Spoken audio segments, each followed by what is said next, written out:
goddess of magic is missing. Her champions banished. Trapped. Powerless. They must become worthy.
Welcome to Unbound. This is our original 5th edition D&D campaign that uses adventures from Uncaged Anthology. Uncaged Anthology is a collection of myth and folklore-themed modules that subvert tropes around mythological beings and monsters that are women. We are also featuring the Scholar class by Benjamin Huffman, both of which are available for purchase on DM's Guild. Today we are having a very special campaign episode where we will be benefiting Advancement Project. So this will be a charity stream. More information is available here in the chat, !charity. Advancement Project believes in working towards making America fulfill its promise of being a caring, inclusive, and just democracy.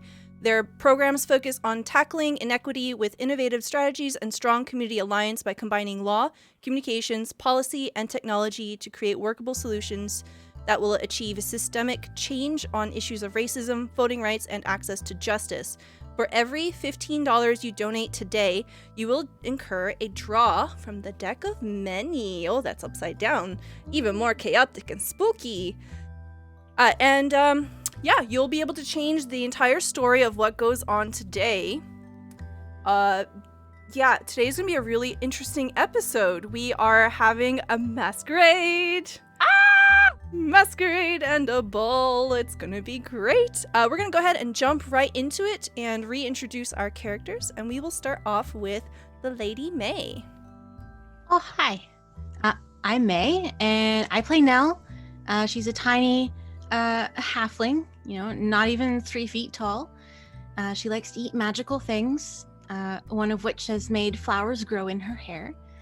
She also likes to cook things and feed our group's lovely little raccoon friend Quickfoot many things until he's stuffed. This is true. And also probably occasionally our little blueberry friend, the fairy dragon. That follows Samara. Hi, I'm Giggly. I play Samara. She is basically the walking mermaid, and now she has a cute little fairy dragon. And a ruby fish named Finley in the moon door. That's really it. Besides that, she's the favorite. She is the favorite. This is canon. It's true. Thank you. And next we have Avalon. Hi, I play Avalon. She is a gigantic vengeance paladin. Azamar, beautiful, just hot babe. She thinks she's the favorite, especially because she gotta put up with so much of this group. She's like the mom of the group, but she's very pumped about this episode. I'm very excited to see how she does in a not her environment kind of a situation. Very not her environment situation. Understatement. Hi. Thank you. And next we have Alaris. I'm Dungeon DM. I'm playing Alaris, and she is a changeling ranger, Gloomstalker. She has a pet raccoon named Quickfoot that now likes to feed lots of things until he is stuffed. She likes to tell long tales about things that didn't happen, and she really, really likes to bug Avalon.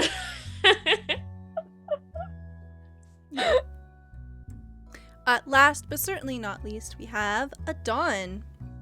Hi guys, my name is EJ, and I'm playing Adon. I'm a little Earth Genasi rogue artificer person.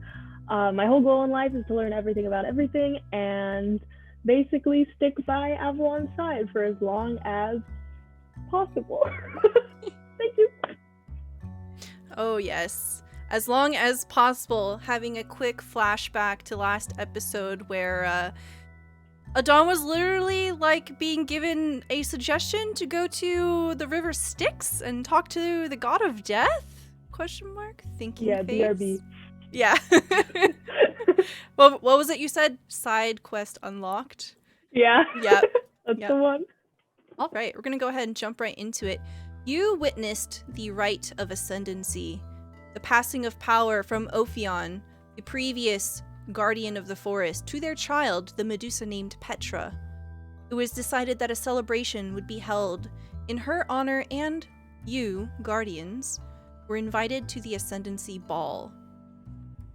You were led to a sacred grove within the Caslin Woods, and as you approached, two large, immense, crystalline trees made of pure white stone. Alaris, you notice right away the hairs on the back of your neck begin to rise. You know what this is before you even fully register what is in front of you. This is a threshold, maybe a portal, into another world or place. You have a sixth sense when it comes to these sort of things, these thin places between realms. And you know as the group of you are approaching that this is one of them. And it isn't long before the group of you move forward, led by Petra, the Medusa, and you find yourselves instantly transported into a realm almost like the one you had just been in, only slightly different. You emerge on the other side in a land of everlasting twilight, glittering with fairy lights bobbing in the gentle breeze, and fat fireflies buzzing through the fields, perpetually lit with faded colors of an ever-setting sun, which never seems to set or truly rise, stationary, dusky and low in the sky. Petra looks to the group of you and says, "You are now in the plane of the fairies. Welcome to the Feywild."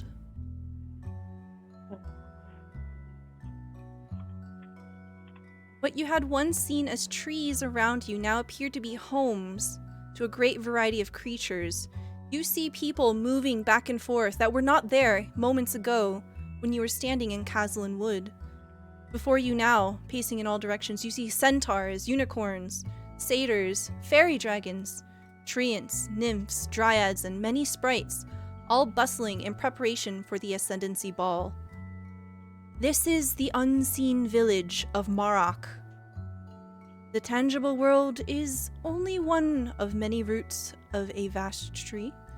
The Fey folk know the ways here, there, and between.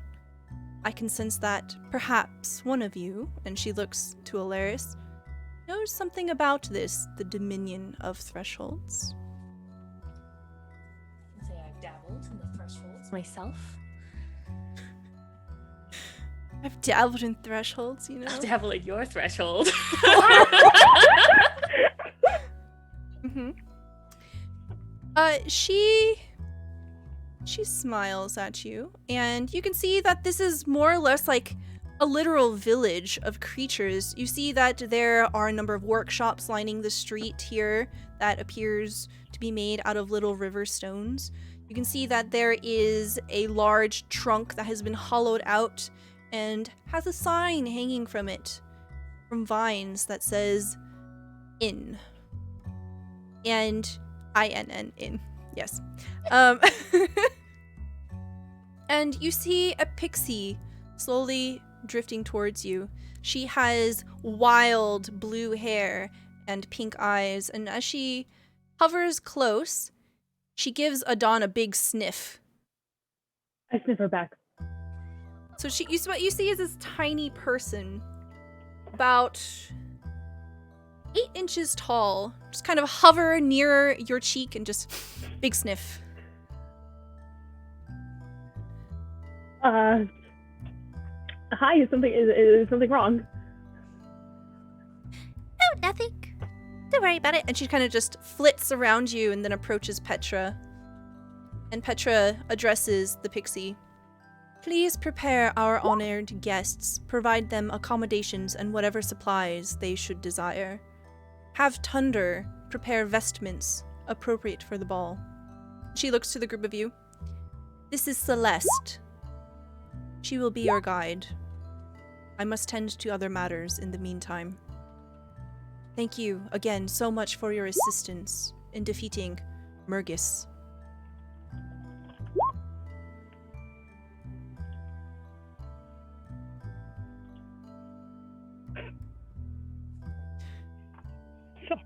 All right, for context, the players are just spamming like variants of Boss Baby in the Roll20 chat.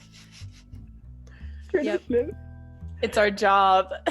Avalon's really awkward. Like, she's just kind of, she's quiet, she's stoic, and she's observing. That's all y'all know. I don't know what goes on in this brain. I imagine I'm not really observing. There you go. Okay. I'm not really paying attention to what she's saying. I'm kind of just like taking in the sights around me and taking notes and whatever. Yeah, I love the idea of her like talking at us, and we're all just like, Yeah. Yeah. Oh, Basically. It's beautiful where you're at. You're in a clearing, and the grass is pink. The sky is this shade of purple and orange, and it seems to be stuck perpetual in these colors. It's like living a painting. And you see a number of flowers growing on trees, hanging from trees, and you see little pinpoints of light dancing around. The air is sweet, and it's soft, cradling your cheeks. Oh, it's like a dream. "Aw." I wish my dreams were like this, and I'll bend down and I'll pick some grass. I want the pink grass. Yeah, you can add a fistful of pink grass to your inventory. Writing that down. And without another word, Petra bows deeply to you, and you see her head off back towards the crystalline trees from whence you had come. You can kind of get the sense that this is kind of like a pocket dimension. It's very similar to your moon door, and this was identified as the unseen village of Marok. And Celeste kind of hovers there, and she says, well, there's a number of things that we can prioritize in the meantime. I suppose that you might need some apparel for the ball. We can speak to Thunder, or I can show you to your rooms. I'm gonna whisper to Avalon next to me. Do you think I could just wear this? Do you think I could wear No. this to a ball? Are you joking? That was a good joke, and I thought it was very funny. Should we, All right, yeah, I'll need some clothes. Sorry. Oh, Thank you weren't joking. Oh, yeah, no, hell no. Absolutely not. This? You're joking? Adon looks It is. sad.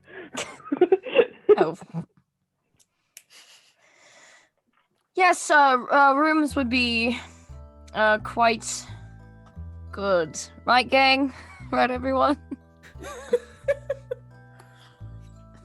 Celeste kind of hovers in front of you, Avalon, hand on her hip, and she looks you up and down, and she says, you're gonna have to bend down a little bit. You might have a bit of trouble getting in through the door. And she just whoop, whoop, whoop, flips around and begins to head off towards the inn. And as you approach, you can see that the archway to this is literally just like a natural separation in the bark of this giant tree. And it is about like 5 feet tall. You do have to bend down quite a bit, you mountain of a woman. I'm bending. And when you enter, you see a cozy establishment. You can see that there are a number of little fairy lights that illuminate this place. There isn't any fire. And they all gently wink at you. Colors. variants of pastel and soft light. See that there are a number of winding hallways that break off from this central room, and Celeste leads you down into one of them and gestures to some chambers that open up. There don't seem to be any doors here. You can see on the other side of the thresholds here that there are cots that are made of plush grass and moss. They seem to have pillows mushrooms for pillows. Oh my god. Avalon's afraid she's gonna crush it. It looks so delicate. She will remain gamer posture standing. So like so there are 2 rooms that are designated to you, and one has 3 beds and one has 2. Before we rest for the evening, I should probably show you guys something.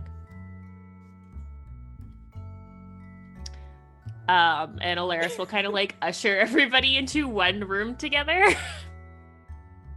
oh my god. I literally cannot think about what this possibly could be. What in the world could it be? I wonder. I wonder what this could possibly be.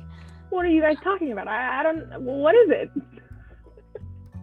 Well, okay, so I have to take some of my clothes off, but I'm not gonna take all of them off. So I'm just warning you. Everybody consenting to this. The second you said I have to take my clothes off before you even finish the sentence, Avalon just like turns around and is like facing the opposite direction. Do what you will, my lady. Okay, but you. Samara's just holding out like her arms and everything for like your swords and all that. Yeah. Samara and like, Alaris have been whatever. addressed in the same room together before. Let me know when you're decent. So she's got like one sword, another sword, another sword, another sword. Goodness gracious, woman, where do you keep those? You don't want to know. She's got pocket dimensions up the wazoo. She is the guardian of thresholds, am I right? She is. Hey. So she'll probably strip down to like just her bandeau or brassiere, whatever she's got on. I don't know the terminology for it. And you guys will. Well, she'll probably tap Avalon on the back or something and be like, I need you to look. We did much a dishonor. No, it's fine. I'm consenting. It's good. I've done this a million times. Samara's already like up close. My honor. All right. And it'll show like the map that she's now got imprinted on her skin. Could you describe to us what it looks like again? Absolutely. So it doesn't look like ink necessarily on her skin. It looks like somebody took a chunk of charcoal and drew the outlines of a map over her skin. So there's almost like little smudge marks on it and stuff, very lightly. And then they probably can't really see the trail of stars right now because we're all standing stationary. But when they move, it has its own little GPS built into it, and their location moves across her skin in accordance of the map and leaves a trail of stars like a constellation. Right now, it just looks like a blinking star. Mm-hmm. Nell's gonna try and like move about the room and like out the hallway and peek in and see if like stars kind of move on you. It's very slight. You do get the sense that like the scale of this is probably meant to be kind of large, so like it would take a great distance to be able to notice. Also, would we even really like we're in a pocket dimension right now that's not really probably That's true. on the map. Well, okay, so the way the Feywild works is it's basically parallel. So I would say that it still shows up. Because the tree that you're in right now exists in the material plane. Just different. Oh, cool. Yeah. So your map functions perfectly fine. Fantastic. So this happened recently. Avalon, like, as she like turns around to see, she kind of is like cringing, but you can tell that she opens her eyes because then the second she can see, she like gets really close to look at it. She's like, "When'd you get this done?" So it kind of showed up shortly after we beat the dragon. Are you cursed?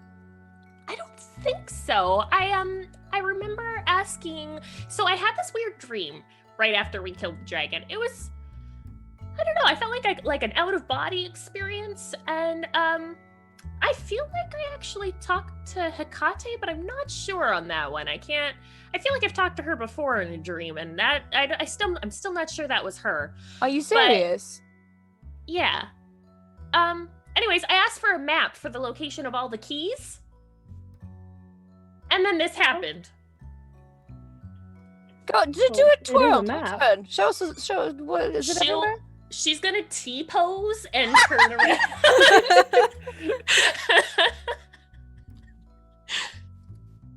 Dave, oh my god. She's just gonna go like dead-eyed, be like, yeah, sure. I love it. I'm gonna walk around and I'm gonna copy the map into my notebook on a regular piece of paper. So you know you don't have to get naked every time. It might be easier this way. So are we here then? This is us? Yeah, Poke her tummy. these stars are us. Hopefully it's in a arm Yeah, it's on location your or shoulder something right and here. not like a Perfect. Yeah. Yeah, Perfect. that's us. I can't see everything, so I don't know if it already shows all the location of the keys or if like we have to somehow unlock the location of the keys, or DM, how does the map work? Well, then the map would be very useful. So right now you don't see anything other than yourself, and then like there are like vague representations of landmarks and maybe like geological features. Like you can clearly identify, oh, this is obviously water deep over here because this is the coastline. But as far as indicators for where the keys are, none present at the moment.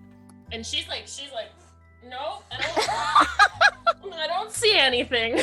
Well, goodness gracious. Well, if this is truly the work of our goddess, then I think it is quite the gift. And you really think you reached out to her? How did she seem? She seemed like she wanted to help us in any way that she could. Not very helpful if we don't have the location.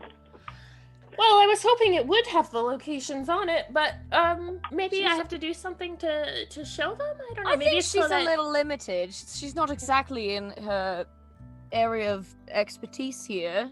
We can't really blame her for the lack of gifts. He was never good Also, with I maps. should probably tell you the last time I dreamed about her, because I totally forgot to tell you guys about this. She's locked behind the moon door somewhere. What?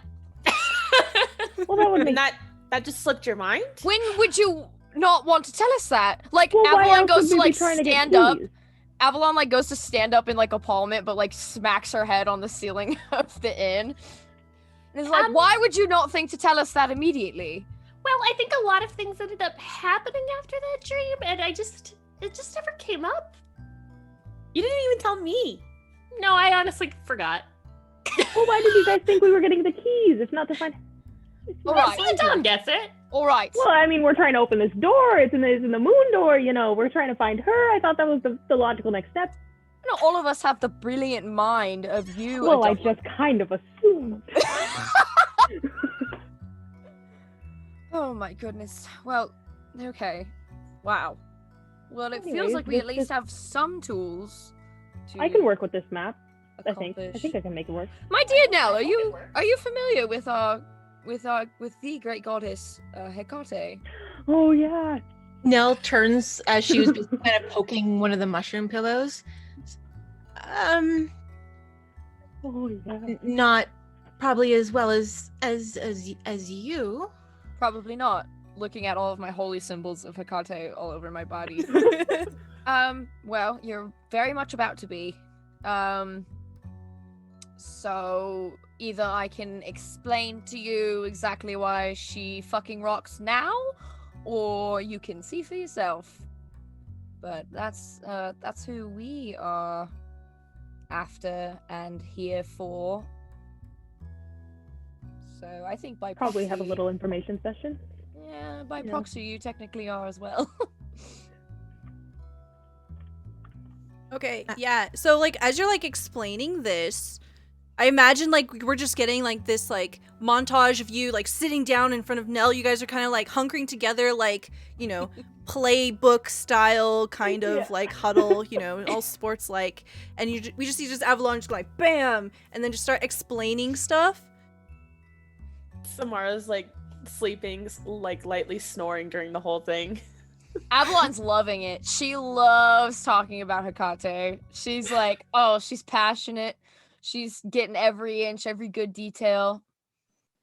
She's converting. She's in the middle of doing missionary work right now. If Avalon ever like exaggerates anything, I'll interject and be like, oh, well, actually, and then I'll kind of be annoying about that. But also, Alaris might be trying to build on it, so you gotta kind of just take it with a grain of salt. So we have Adon breaking things down into the facts, and then Alaris like fluffing it up on the other side.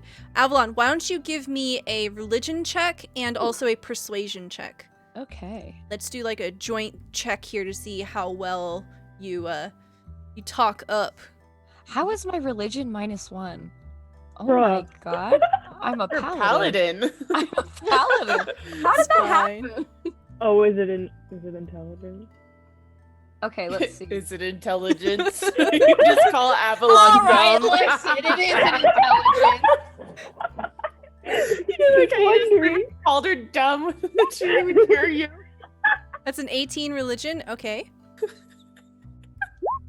And a 21 persuasion. Damn. Oh yeah. Yeah. Avalon breaks You'll out all the be big worshiping guns. Hecate at the end of this. Ooh. Avalon tells you about like the benefits plan, you know, and like the retirement plan. 401k. Exactly. Insurance. It's good. I mean, look at me. I can't stand all the way up right now, but look at me. Nell's I kind of like. I fully reap the rewards of our goddess, and I have indeed dedicated my life to serving her. These three haven't taken quite the dedication. Well, to be fair, we Well, I were do my job. created to serve her. I don't think we really had a choice. Anyways, In the matter. they just don't see what our goddess has done for us. Anyways, now that is who we're after. That is who, by proxy, by association, you will be serving, If you like. if you like. Is there like an application that I need to? I think you Oh, did it no. already. Yeah, no, yeah. My dear, you would be surprised how much you've already done for our goddess just by aiding us. I'm glad I could be helpful. Hell, we I don't just- know where the hell we'd be without you. She like blushes. Oh. Well, at least I can keep you all fed. I can do that. Should probably pick up some more band-aids. Yeah. Samara just perks up. She's like, the only catch is we make a sacrifice once every month. Just completely stoic, just trying to. No! Avalon gets like serious. I'm like, how stoic dare Oh you. for yeah, a yeah, second. we forgot to mention the sacrifices. Adon gets really into it because Samara tried to teach like jokes and sarcasm to her once. So she's really like, oh yeah, we actually sacrificed like 4 cows like every other Sunday. That is So- not true. That is not true. Oh, Do you're not right. listen No, they to were them now. bulls. They weren't Oh my cows. goodness. I'm Yeah. like I'm That's what I the meant. ringleader That's of what a I meant. bunch of chimps. Oh I'm my like, god. I'm just kidding, Nell. And I'll give Adon a pat on the shoulder and be like, that was really good. You're doing really good.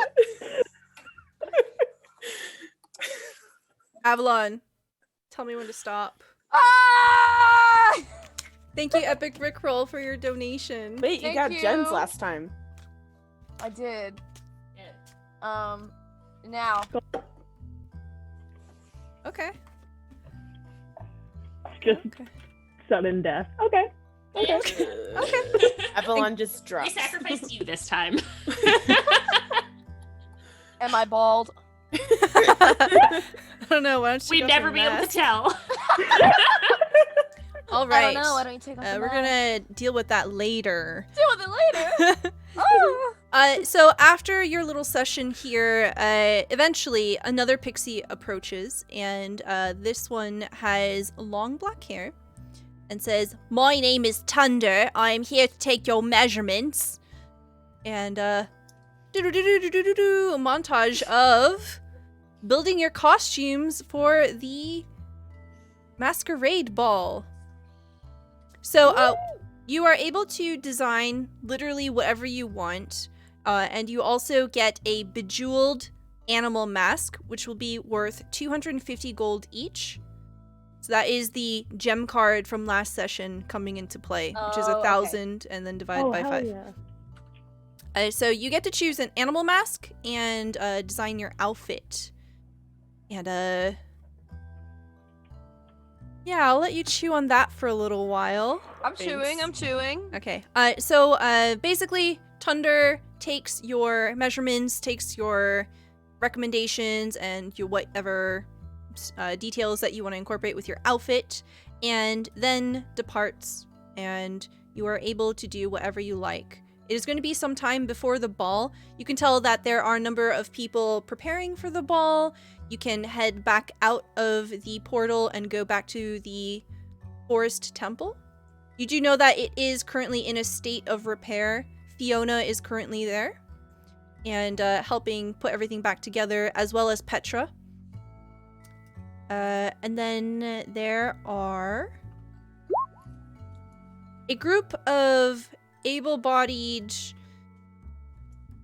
warriors that come through the area at one point, and they tell you that they are going to go collect the dragon corpse that you had left behind. Yeah, I want some I of kind of want to that. take a look if you want to go. I want a tooth. And Nell's definitely eager to collect goodies. Okay. Do y'all want to head? You. Absolutely, I love your spunk. All right, I'm gonna need you to grab that hatchet and don't be shy. It's gonna be a little squelchy, a little difficult do to squelchy.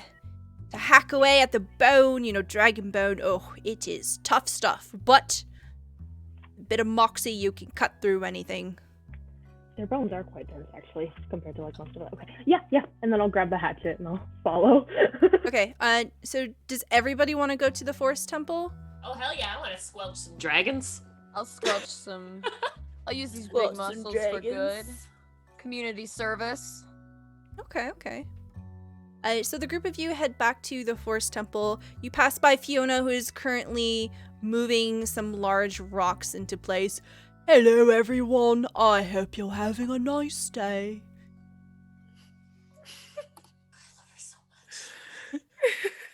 You must seek me out during the ball. Thunder has set me up with an outfit, and I really want to show you. It will be a nice surprise. I love Fiona. Can't wait. Fiona leans in towards Samara. Do you mind if you tell me what color your outfit will be? Maybe we can match. Mine's gonna be black. Okay. Black. So will mine. She gives you a wink, and then she gets back to work. And the rest of you head on, and you enter the forest temple that you had been last session. And you see that there are a number of workers already working to dismantle the dragon. We won't get into the nitty-gritty gory details of it, but it is quite brutal. And can I please get investigation checks from everybody that is actively participating in the dismantling of this giant creature? Whoop. All right. That's the one from Avalon. Aww. Okay. Can I just pull a tooth out with my bare hands? Go ahead and roll me athletics. Fuck yeah. Alright, for investigations, we have an 11 from Adon, 19 from Alaris, Nell with a 21, and Samara with a 15. So, Nell, as the group of you are approaching and beginning to hunker down and get to work, you notice something. As you are prying one of the scales away, which is very difficult, by the way, insanely difficult. This is very time-consuming work, even with the tools at hand. You notice there's something shiny embedded in the chest of the dragon. It's deep. Very deep. She's just like immediately gonna start like trying to get her way to the shiny. Okay, so it's going to take you some time to do that. You hone in on this specific spot and you do that. With a 19 athletics, Samara, you wiggle like one of the big ones. I kind of imagine Samara goes for the big one first, right? That's probably very Samara. Okay, you try to go for one of the big ones and you can't really, it's on there, right? And you go for like a middling one, something like maybe halfway back in the jaw, and you manage to break it free. I'm just gonna put it in my pocket. Okay. So it'll be about like the size of a dagger. Cool. Yes. Big tooth. Big tooth. Yes. So for anyone else who is going to try to help in dismantling the dragon, go ahead and roll me survival checks.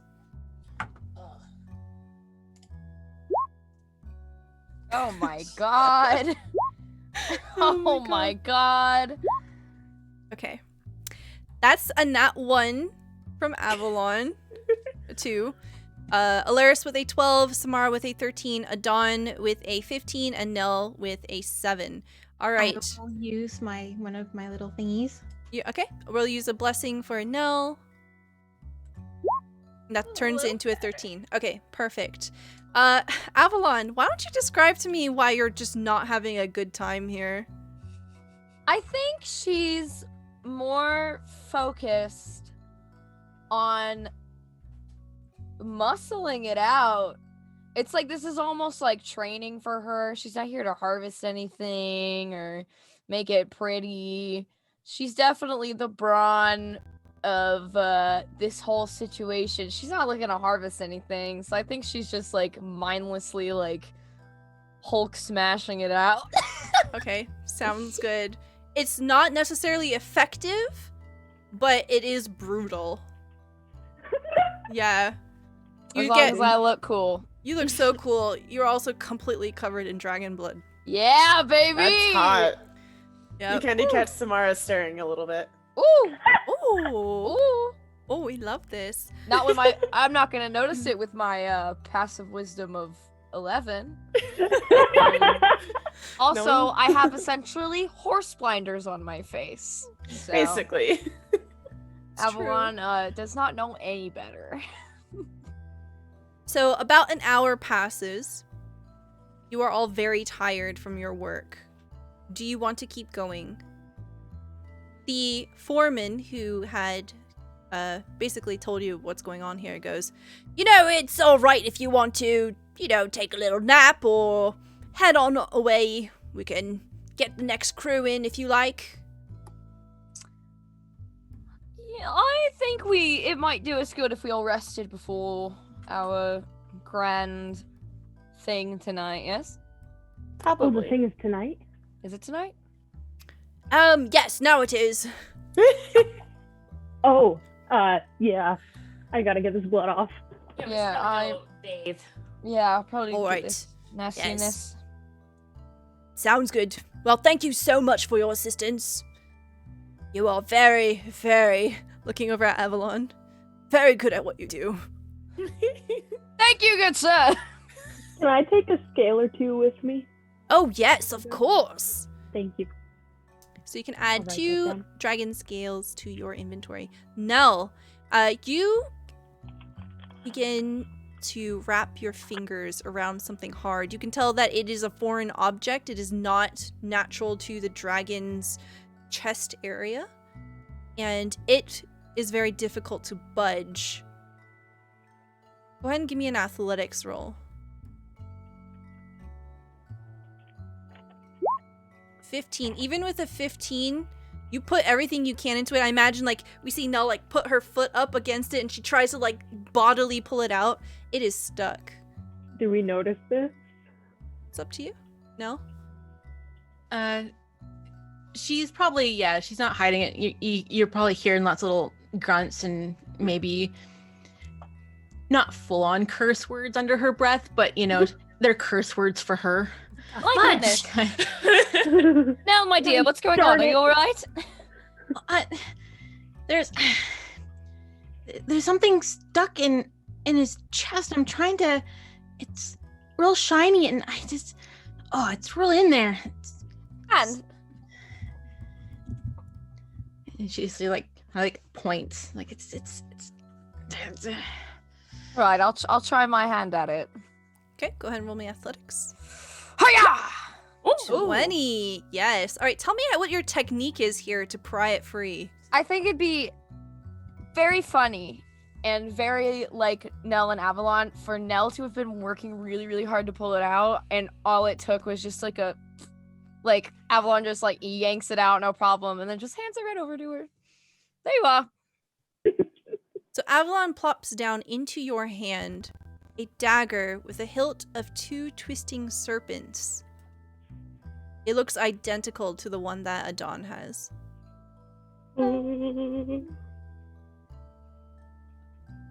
Well, this is interesting. What's wrong? What's interesting? It's the dagger from Mathea's dresser. Oh. The same one. And I'll look around in my bag and see if I still have mine. Mm-hmm. Well, not quite the same one, but that's so strange. Matching set, I guess.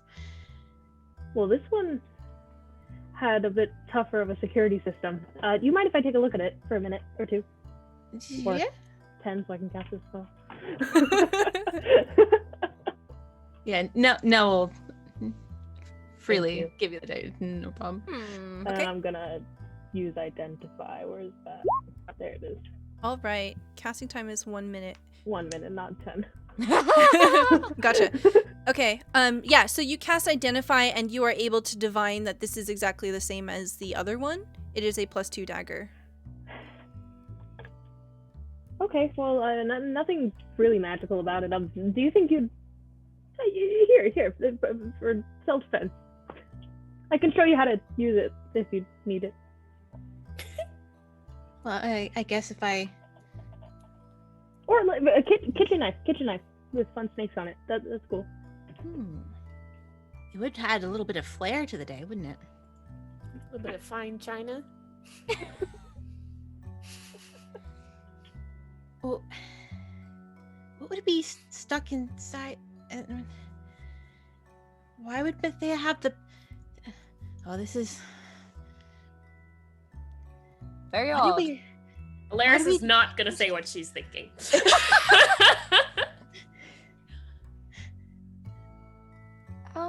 Well, you never know. Maybe some blacksmiths have some, unique trademarks, and Avalon's trying not to freak Nell out. She's like trying to give Avalon. Dagger the benefit of the doubt. Avalon, can you roll me a perception check? Oh, Jesus! I don't like when Stella uses that voice because I know What, she's my doing normal scary. voice? My No, your human DM voice? sneaky Your- voice. Sneaky voice. You got your sneaky Avalon. voice. Avalon. I don't know what you're talking about. With a 15, Avalon, as like you're talking about this dagger, I totally forgot about that. As you're looking at this dagger in Nell's hand, like you're getting a really good look at it for the first time, you notice a little mark on the hilt, right on the end of the pommel. And you recognize this. This is a smith's mark. Oh. It Would I know belongs the to smith? Katla. Atla. Is that your dead orc Atla. girlfriend? Oh. Holy shit.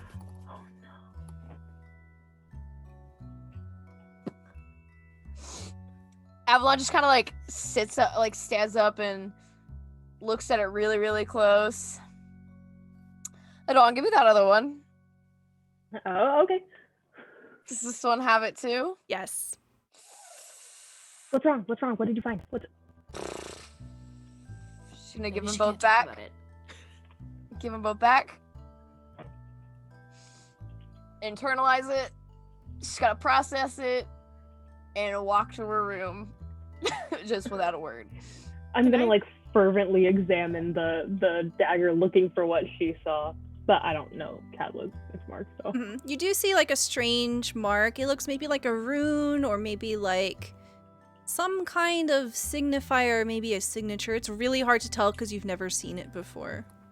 And I'll copy it down into my notebook, and that's that. Actually, roll me a history check. Oh yeah, I love me history. Okay. Oh my god. Avalon had a sword before they all melted away into dust.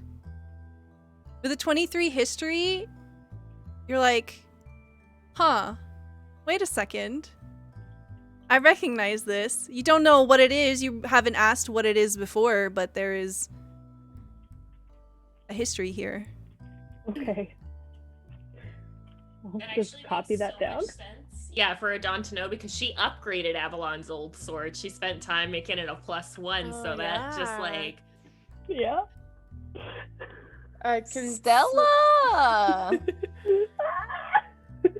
Can Samara kind of try and read Avalon as she's storming out to kind of get like a base of an idea to what's going on? I'll ask the player. Sure, go for it. Okay, go and roll us insight. Cry. Cry. Oh, that's Can't wrong see one. There we these go. tears.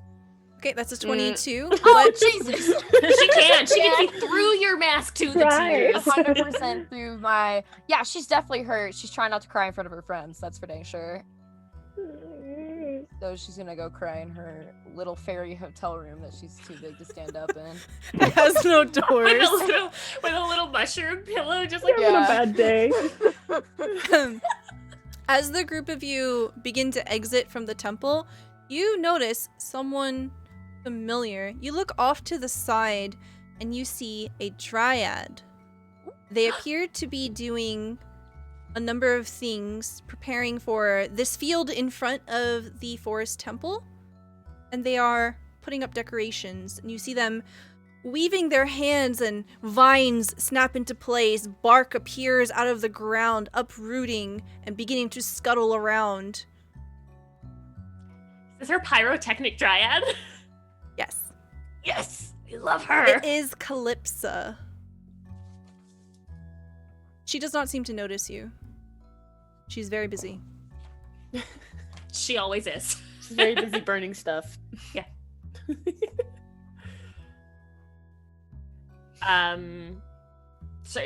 So Avalon's in her room. We followed after Avalon stormed off, I assume. That's what happened? So right now you are all outside. Not quite at the crystalline trees, which you need to pass through to get into the Feywild. You're outside the temple. Okay, and the Dryad is Yeah, she's like right in front of you. Oh sweet, Alaris is gonna go right up to her. As you stomp up, she turns around and looks at you, and she lowers her hands and she has a look of genuine surprise. Nell, so what you see for the first time, having never met this NPC before, you see a very tall and lanky woman. She appears to have these wide shoulders that are made of wood. Her whole complexion seems to have been morphed out of bark, and you can see that she has a greenish complexion closest to her nose and her eyes. And her eyes are currently an amber color. And she doesn't have any hair whatsoever. She does have ridges of bark that form something like eyebrows. And she is naked but covered by tree stuff. And as she looks to you, Alaris, she says, "Ah, it is you. I knew that we would meet again." I must say, I'm surprised to see you here. I wasn't expecting you. She frowns. And she says, notes.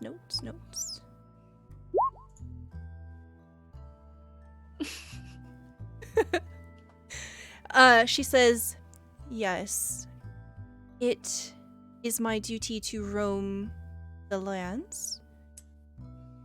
You do get the sense that she has gotten kind of reserved here. She looks around and then looks back to you and says, "The right of ascendancy It's bringing back some feelings.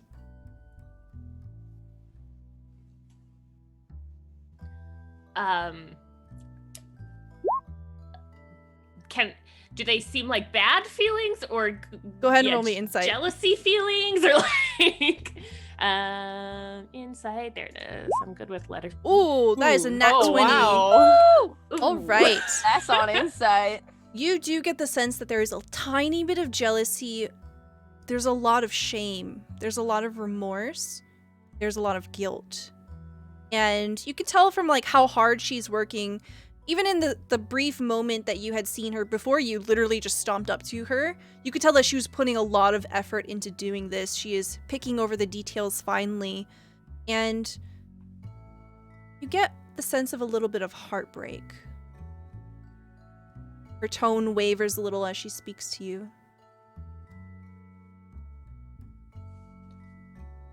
Well, I'm sure this land could benefit from many people caring for it. It seems as though you care for this land quite a lot. She puts her hand against a nearby tree and rests it very gently, almost reverently. She says, "Yes, I was a guardian of my own territory. Guardian of my weald until it was burned down, ironically. Now I roam unbound, seeking to help other woodland places heal and grow."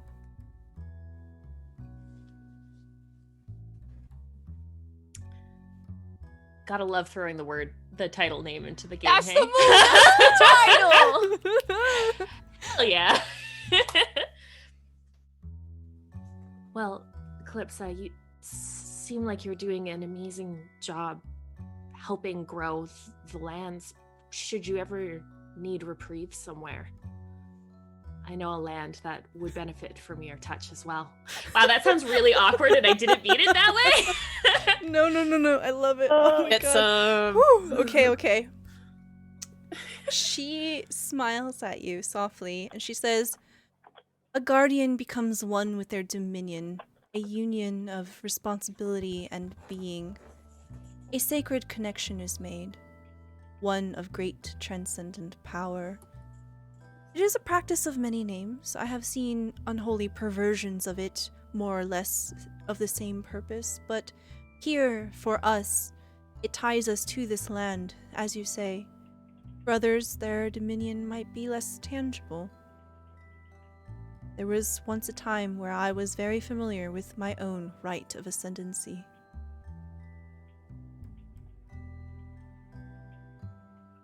Well, I do not wish to bring up anything that may cause some form of heartbreak, and I don't know what sort of dominion what size, I should say, of a dominion you might want to perhaps look after, but I have a small grove of my own that could use someone to care for, if that is something you are interested in. She looks away from you. She looks at the tree and her fingers kind of flex gently on the bark and she says, "I will give it some thought.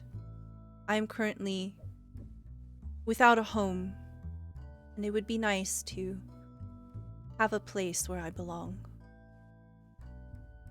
Thank you." Of course. Will I see you at the ball tonight? "Yes, of course." And she gestures around and she says, "It will certainly be one of a lifetime." Well, until we meet tonight.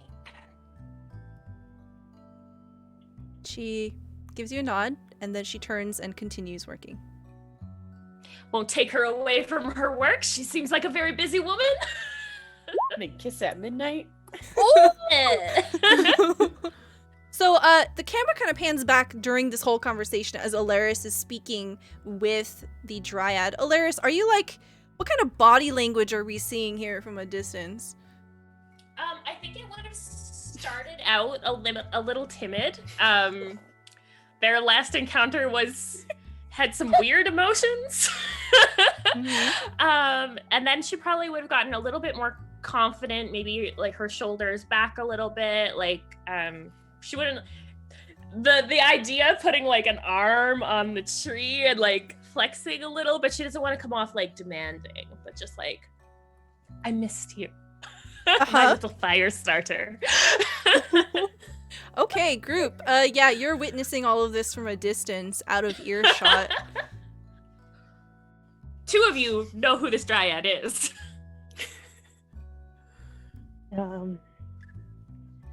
She seems like she's getting friendly. No? Let her do her thing. Okay. And then I will pay no more attention. I mean, you can pay attention all you want. Just No, I look away. This is very private. No.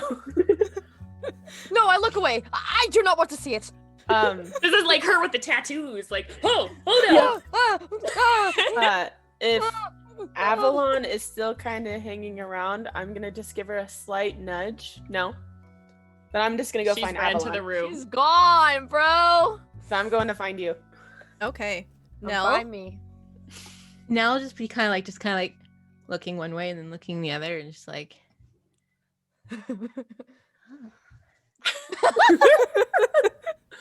She ships it. She's like, oh, this is nice.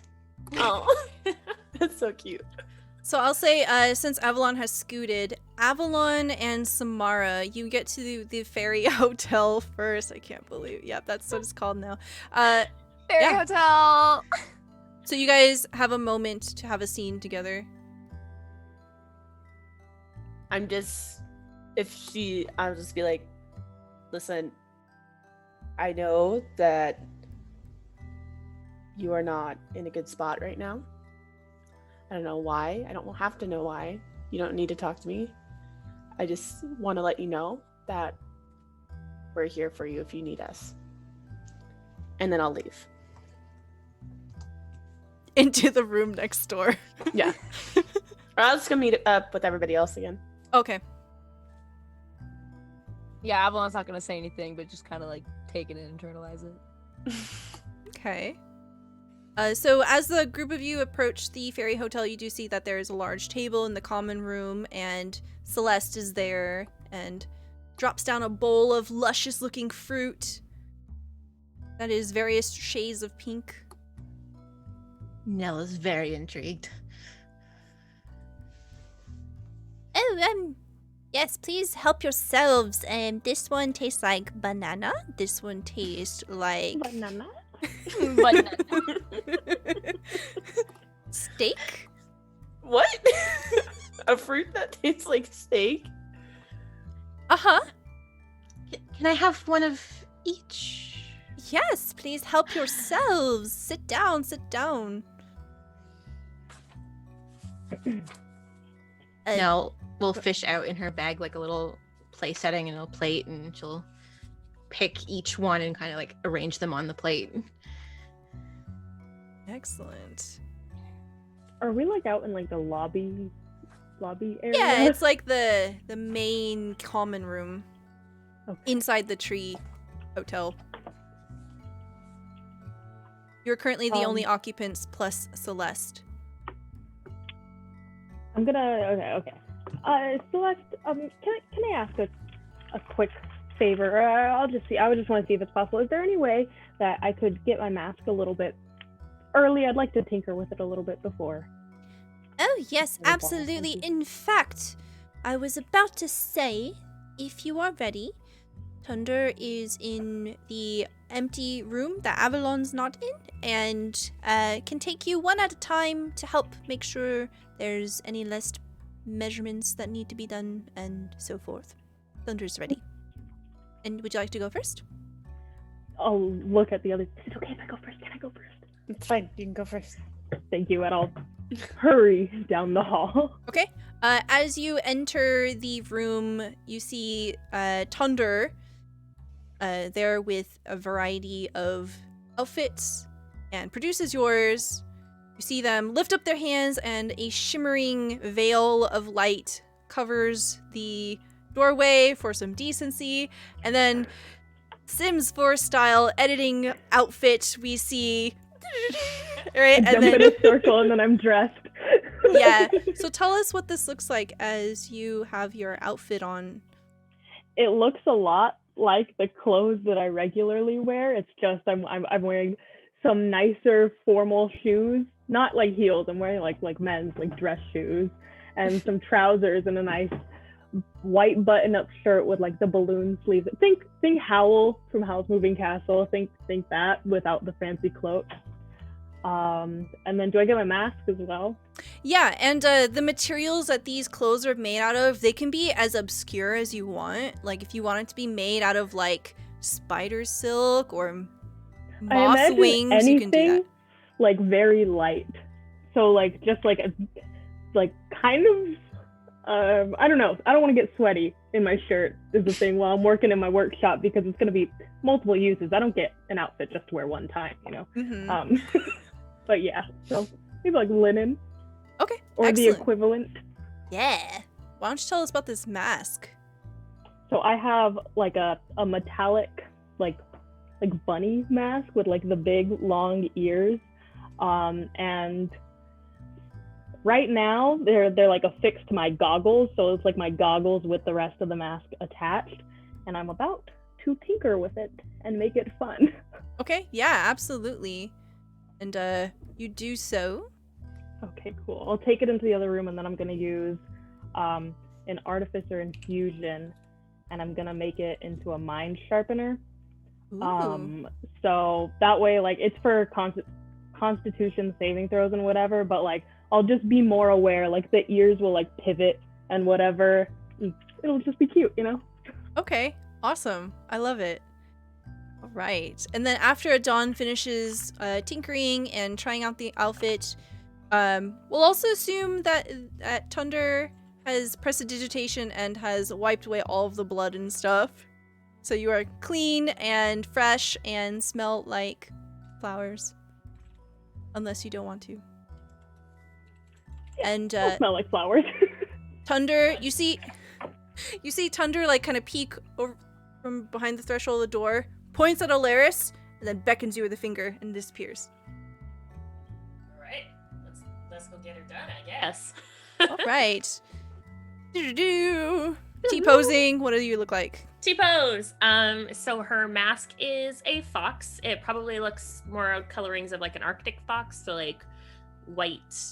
I don't know. It's jeweled, so like maybe diamonds or not diamonds, but like sparkly like diamonds. I don't know. Mm-hmm. I don't know, jewels, guys. Diamonds are totally Or fine. some pretty Swarovski crystal. Yeah, something like that. You want it to be like a fine dust all over it? You could do that too, instead of Ooh. like chunky gems. Yeah, I think it's probably like under the eyes it has like kind of chunky gems that kind of almost go out like a fur line, and then it's like a fine dust across the rest of it. Okay. And then her dress is very slim fitting. It's not like a big poofy dress or anything like that. Sleek. It's got like a slit up the leg. It fades from like purple to blue. And on the bottom are embroidered flames, and the thread that it uses is black, but it kind of color shifts, so it almost looks like the fire is like crackling up her dress.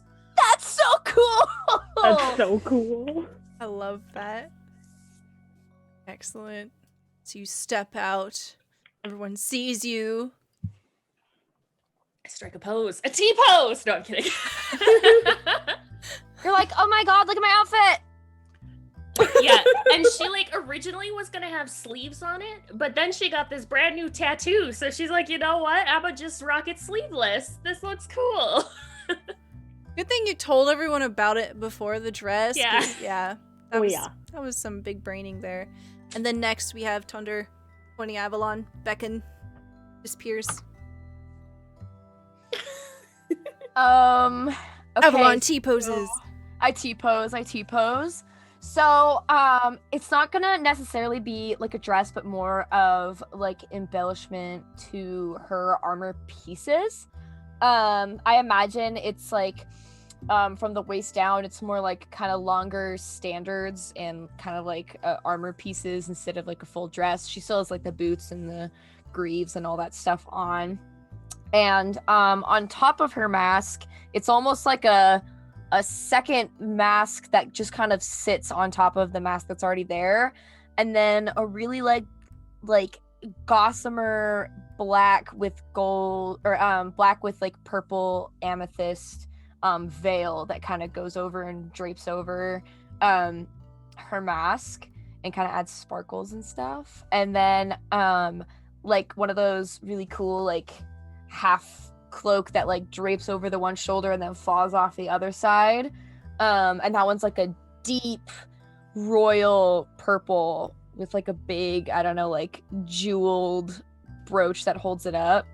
And then the deep purple like almost like fades into like a wispy tulle with kind of like white and gray crystal, so it looks like it's like almost turns into air. But yeah, that's Nice. Does the mask change your mask into a different animal, or is it still a wolf? yeah, like a hound dog. It kind of just like accentuates the features of the mask that's already there. It's almost like a veil that's just put on top of the mask that she already has on. Excellent. I love it. Avalon comes out looking hot. Yeah. I'm not T-posing. And just imagine Avalon doing that. Just like, And then Nell is summoned. She's like kind of cleaning off like the fruit juice off her face. And she's like, coming. The tiniest T pose. It's a lowercase t. Tell us what your outfit looks like. Well, Nell being very, very short, it's a very little dress, but it's soft pinks, lots of tulle. Her T pose, even though her like arms aren't moving, she's still like kind of like spinning back and forth. So like he's having a hard time because she's trying to twirl. Yeah, it feels very as swishy. it's happening. It's like wide, like loose sleeves, like the tulle kind of like drapes around very like softly. There's like golden thread that forms branches that kind of like intertwine down the dress. Pink tourmaline stones are kind of like embroidered as like little like flowers, kind of like cascading throughout, with various pearls and diamonds that look like dewdrops on top of the gem flowers. And her mask is a golden peacock.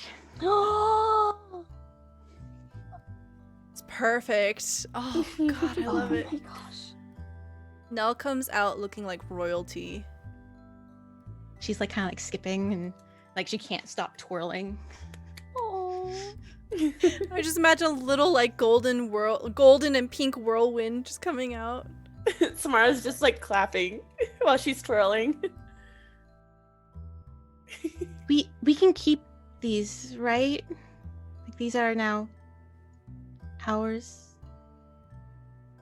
I'd say. I really hope As far so. as When I I look know. down and I already have a little stain on my If shirt. we have a say in it, then yes.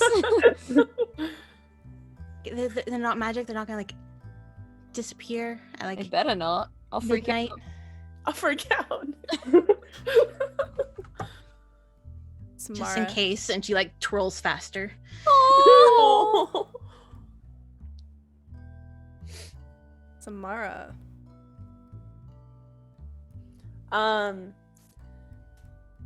Samara's dress is a velvet turtleneck long sleeve. It's not really form-fitting, but after the waist it kind of just falls down, so it's like in between an A-line. It's all black. There's a high slit up the leg, and the outline of that is embroidered with gold. And then she has kind of like a herringbone embroidery along her chest and like her waist and everything. And then we can't forget about the boob window. Yes. Powerful. So there's like a little triangle like cut out in the center. And then for the sleeves, they slowly come out into like one of those fabrics that like wrap around your finger, and it is gold embellished, so it looks like waves are like crashing on her hand. Ooh. And yeah, What is your that's pretty mask? much- My mask, it's like Phantom of the Opera style, so it kind of just like, this is like all that you can see of my face. And then it's basically, it looks like an orca, but instead of the white, it's gold. Ooh. Black and gold orca. Oh my god, I love it. All right. The group of you gather, and you all look fabulous. The collective wealth value of this room skyrockets as you all stand there together. And is there anything that y'all would like to do before you head off to the ball? Also, are you taking your weapons? Yes. Nell wouldn't think to bring her cooking utensils. Do you take the dagger that you had earlier? Oh, I have it. I'll bring both. They look fancy. Can I turn that dragon's tooth into a dagger? Yes, but I would say not in this moment because you wouldn't have enough time.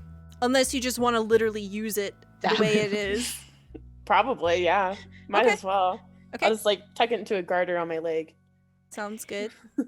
Yeah, Avalon's sword is just like in its scabbard on her sword belt, like just right at her hip. Okay. My tool belt is a bag of holding, so I fit all of my weapons in there. So just everything. What about Alaris? I think she probably only took one of her short swords with her, and maybe embellished the scabbard a little bit so it looked like decorative with her dress. But she wouldn't have had like all four of her swords with her. All right. I can carry him if you want. Just like we get in a fight. Adon, hang on, give me my swords. Yeah. I mean, it is an option. Yeah, she'll throw all. Well, no, she'll only give you her other short sword. She doesn't need her long swords with her. She just in case she gives you that one, but she has a decorative one with her. I look all fancy, and then I have like this ratty leather tool belt that just is harboring weapons. So Nell, you see this whole thing. Do you want to also partake in the bag of holding? I don't think it would occur to her to do that, because again, like it's like she wouldn't be cooking, and she doesn't like associate yet with like her cooking tools is what she uses to fight. They're just like happen to be on her in the moment that she's had things happen. So yeah, she's not bringing anything. Okay, perfect. Yeah, so the group of you begin to head off towards the portal back into the material realm, and you enter the ball. And I think this is going to be a good time for us to take a quick break. We're going to grab some water, do a little stretch, and eventually this will come. Actually, can I get a roll from everyone? So that way I can think about this during the break. We do have an extra draw. Go ahead and roll me a 1d20, and we'll see whoever gets a 1d20 closest to a 6. Okay. We done 15, Nell 14, Avalon 13, Alaris 3. How do I do that? Huh. You type /r space 1d20. And a 19. Okay, Alaris, tell me when to stop.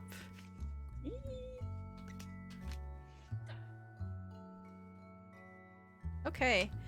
All right. Thank you so much again, Godfather Wraith and Epic Rickroll, for your donations. This is to benefit Advancement Project, so that is a charity that we are doing the benefit for today. We'll be back in 5 minutes. I do encourage that y'all also do a stretch and grab a drink, and we will be back soon. All right, so thank you, Zombie Fighter 89, for the deck of many draws. Thank you so much for your donation to the charity, ! Charity. For more information, we are raising funds for Advancement Project, the bulk of which we are doing tomorrow during our marathon, but we decided to get started today.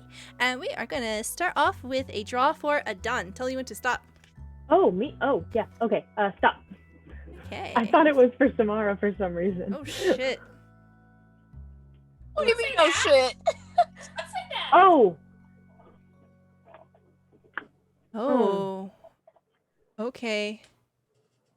No. Okay.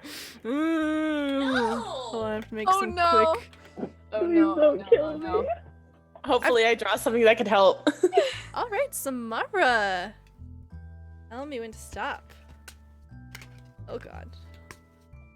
Stop. Okay. Okay. All right. Very nice. He gets a very nice and I get a no. Yeah. It's fine. It's fine. Don't worry about it. Don't worry about it. All right. The group of you. Map change.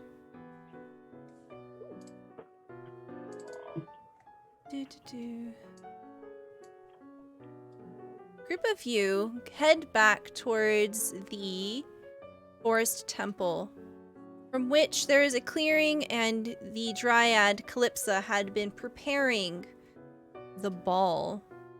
You see all around you, denizens of the unseen village have come out, and everyone is dancing, everyone is rejoicing, everyone is partaking.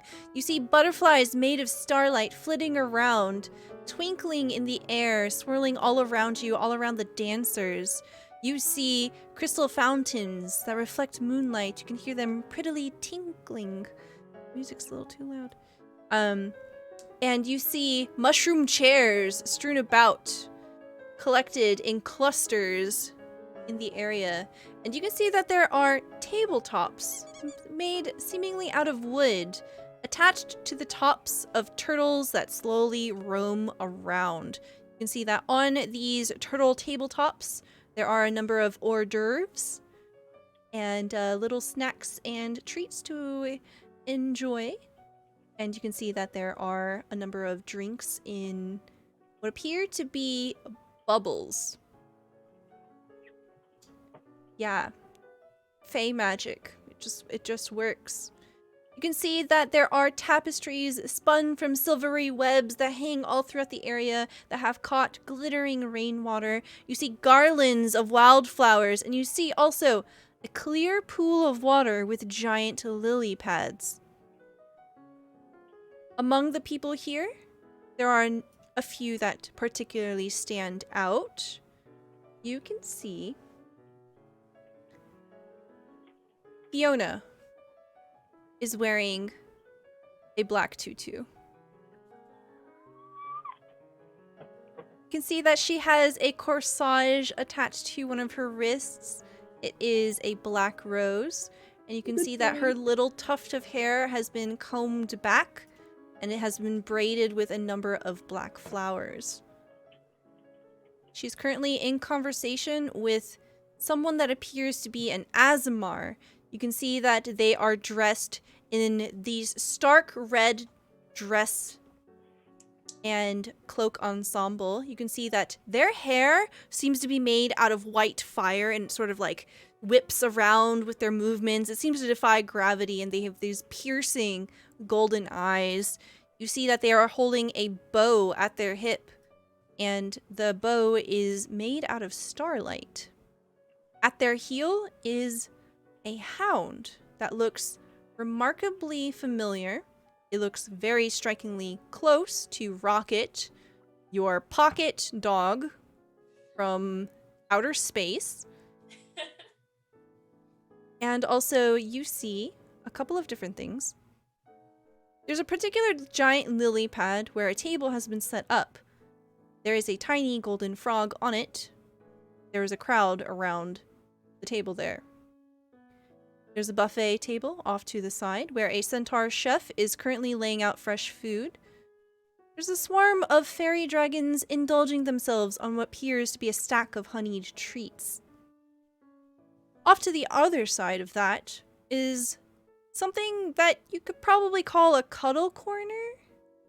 There is a unicorn, pure white with a silver horn, resting on a plush meadow. And you can see that they are currently cuddling a handful of pixies and what appears to be a few drunk satyrs. And then last, but certainly not least, you see 2 treants.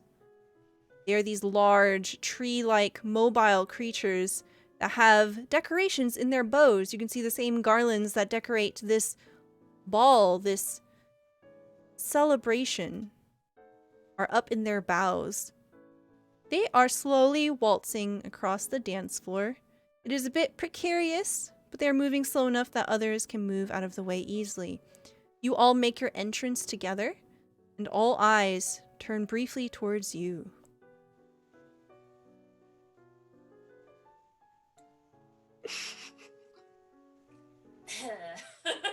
Yeah,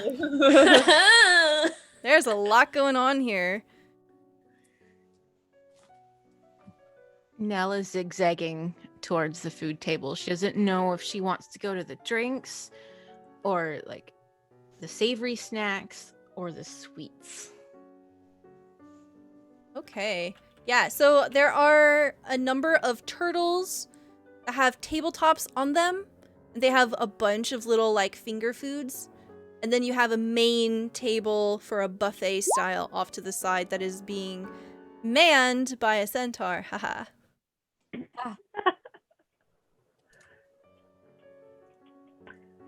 Gonna find herself a plate and start collecting as much things that will fit on it. All right. I'm Yeah. right next to Nell doing the same. You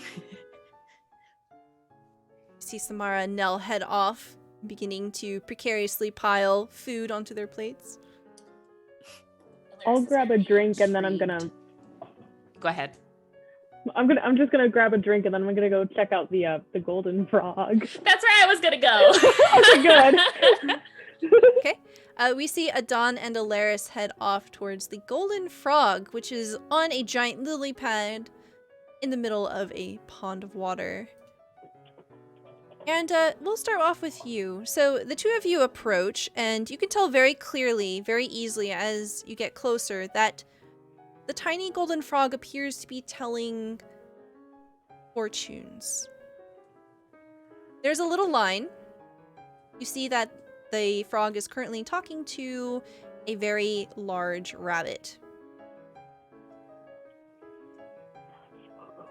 I'll get in line. I want to get in line. Yeah, that's so cool. I will join her. All right. So eventually the line whittles down and it gets to you. You see the little frog, as you approach, has on a pair of spectacles, and it kind of careens up. It doesn't really have a neck. It has to move its whole body to focus in on you. Hello, my dear. What can I do for you? Do you want a fortune? Yes, please. Yeah, if you're available. All right. Have a seat. There's I'll no sit chair. down. Oh, I'll like squat down then. Okay.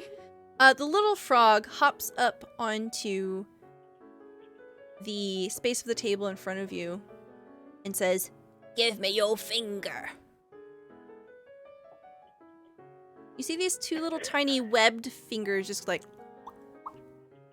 on either side of your finger, and you see the frog's eyes begin to glow, and they take on a shade of moonlight, and the frog begins to vibrate. Are you okay? You don't get a response as the frog focuses, and all of a sudden, in your mind's eye, you begin to recall a memory. It's a memory of something that was sweet, was kind, something that gave you happiness. It's a very short memory. You don't have to give much detail. But what happens in this memory? Something you hold fond and dear. It was probably one time I was coming home from a Harper's mission. I was coming home to Avalon, and then she was making sure I was okay. She was like, any scratches, any whatever, and that was my memory. And all of a sudden, the frog lets go of you and looks up at you. The color from their eyes fades. Say, "You will have an evening of delight. There will be a red tree. When you see the red tree, You must walk in 3 circles around it for good blessings and tidings, or something very bad will happen. I'm gonna insight check. Okay, go ahead and roll Yeah, insight. You're like, I don't wow. know. This is not how my fortunes usually go. Okay, you rolled a 21. Yeah. I mean, as far as you can tell, the tiny frog really believes in what they are saying.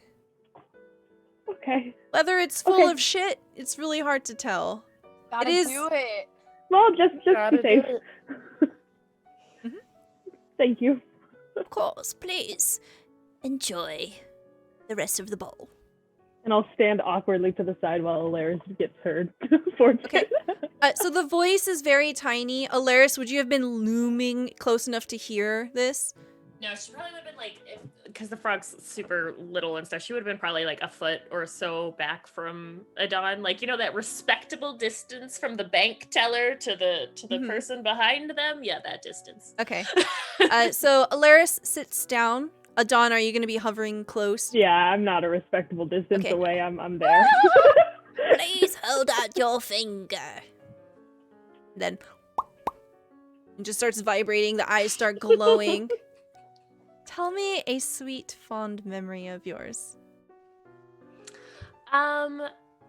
Probably a night with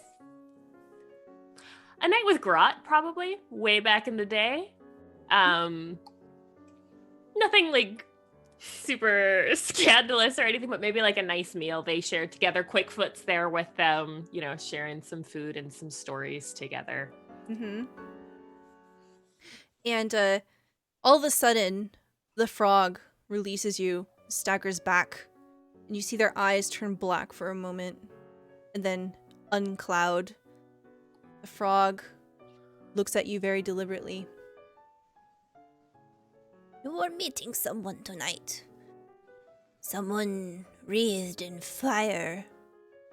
You will have to choose, in the end, to be consumed by fire, to control it. You cannot have both of them.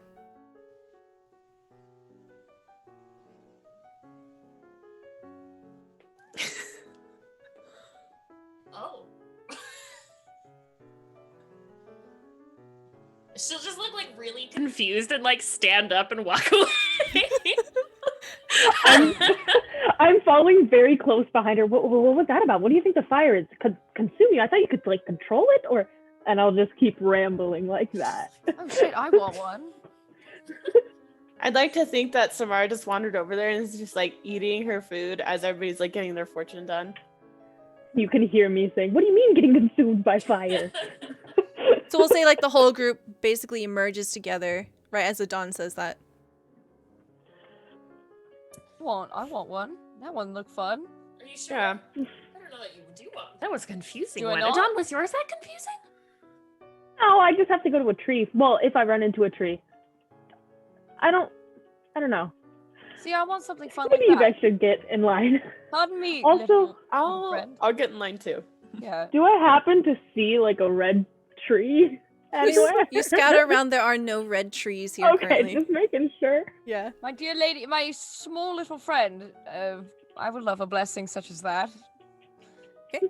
So there is a line that has formed in the time. I just Avalon imagine goes Avalon straight going to the around front. the Literally. line. Yeah, you told my friend to walk around a tree. I feel like that'd be simple enough, right? So do you go to the front or do you get in line? Oh no, I get in line. I'm a nice lady. I'm a nice Okay. lady. Is A Samara and paladin Nell cutting in line. Oh my god. a little too smitten. chaotic? All right. Samara and Nell, do you also get in line? Mhm. Okay. Nell wouldn't realize she's in line. She's kind of like peripheral following them as she's just kind of like just taking in the food that she's eating. Okay. I love to imagine like Avalon like halfway through the line notices that Nell's like down there. He's like, you find anything good, Nell, to eat? At least 50, and I still have another 10 tables. Wow. Yes. Wow. Oh my goodness. So wonderful here. You're brilliant. Wow. Oh, try these ones. Oh, sure. She'll stick it Should I? under the veil and then also under the mask. What did you just feed me? It's a white chocolate truffle with various. Well, I'm not quite sure what's in it. It's red and sweet, and some kind of fruit, I imagine. Well, whatever it is, it tastes very good. I think there might be a little bit of alcohol in there too. Oh my goodness. Have you eaten now? Are you feeling all right now? Yes. I'm gonna hand Nell like a roll, like something to help her a little bit with it, just so she doesn't go over the top. So Those Avalon. ones are great. She adds it to the plate. Nice. Avalon, it is your turn. You sit down in front of the frog. Massive woman in front of this tiny frog. Please hold out your finger. Is there a glove on? There's a full-on, like, armor gauntlet on. I will need you to remove that. Oh. All right. She takes a glove off. 10 minutes later. 10 minutes later. Yeah. Whole The arm whole- piece. I have to unwrap all this. We see like people like kind of poking out from both sides of Avalon, just back as the line She, just like- keeps going. She has to, like, shake the, like, gauntlet off, and then take the chainmail off, and then take the glove off. Kind of, like, unwrap it a little bit, and then, like, her bare hand is there. What do we see with your bare hand? Are there any Oh scars? my goodness, y'all are so thirsty for what she looks like. There's definitely like a collection of like scar tissue that's built up over her knuckles. Her hands are definitely very rough, very like sinewy. They're massive. And they're like she's got like palish skin with like an olive undertone, and then like it almost not like Edward like shimmers like diamonds like I'm a vampire, but almost has like a very kind of iridescence to it. Yeah, and then she's like, all right. Are her Okay. hands clammy? No, No. it's not sweat. All right. So as you move that little froggy, webby hands sucker onto the sides of your finger, and it begins to vibrate, and its eyes begin to glow white, and no one can see because of your mask, but your eyes also start to glow white, and you have a vision. Whoa! As you have a vision, Don't you pick up that card? No. Don't you pick up that Well, card? yeah. Put I that got- down. I gotta pick up the right one. Don't you pick up that card? Oh god. You manifest something in this dream, this vision that you currently have. Drew the moon card. Ooh. You get to cast wish one time. Uh-oh. I love that card. This is such a good So card. So hard to think about on the spot. Yes, so I will say that you don't have to decide right this second. You have a vision. Something obviously happens in it. We will go over the details of it later, but you have to describe this before the end of the session. Okie I feel like pokey. thinking of one on the spot might be best Okay, in character. cast a wish. Okay. Do I see anything? Is there any?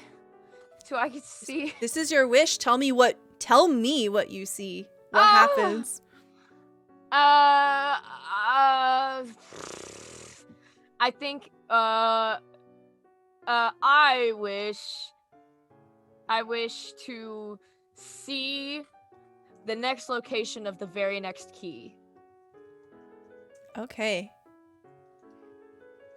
In your dream vision, what you see is the ball. You see yourself. You see yourself through the eyes of this frog. You see the ball continuing on. You see the line eventually dwindling down. You see the frog hop away, go over to one of the ambling turtles, climbs on top, has a little candied fly, and then hops away. And you see, eventually, it stops in front of one of the homes inside of the Feywild. And right at the door, or where a door would be, because there are no doors here, you see Calypsa. And inside, you see a strange wooden structure. It almost looks as if two wooden hands, large, palms entwined, are encircled around something. It's a very large structure, perhaps large enough to hold a body. And then, all of a sudden, you snap to. The frog releases you. And it looks regrettably to everyone behind you and says, I'm sorry, I'm going to need to... And just... and hops away.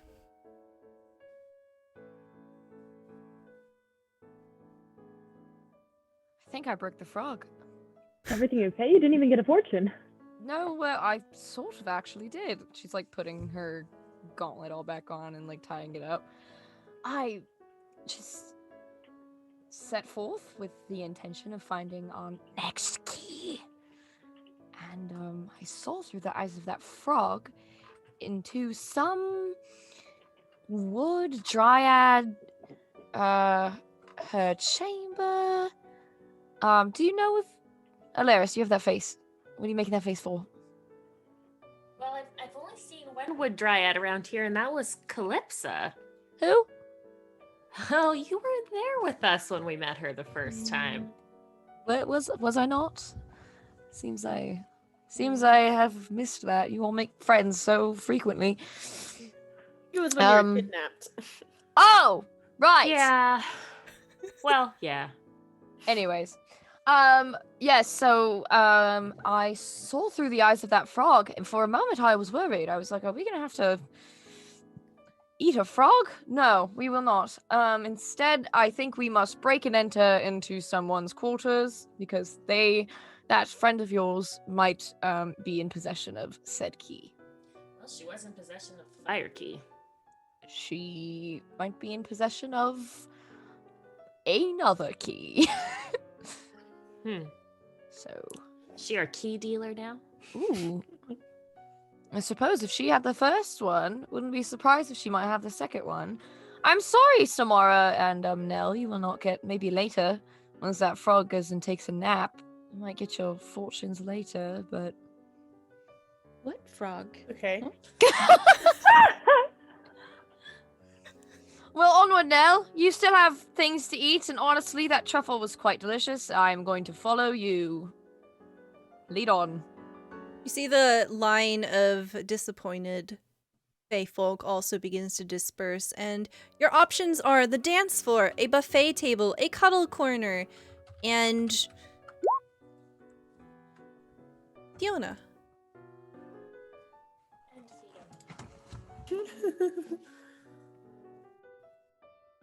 I imagine I'm just gonna grab another drink and I'm just gonna sit around the cuddle corner and just fervently take notes on all of the fortunes that we got and like try to piece together the puzzles.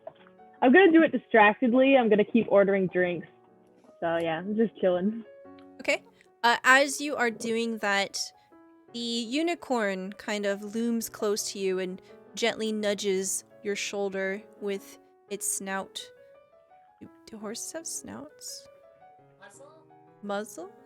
What are they? Mouth. Extended Cassie would face. know. Mouth. Yeah, Cassie, come back. Okay, it nuzzles you, right? And it With its speaks. snoot.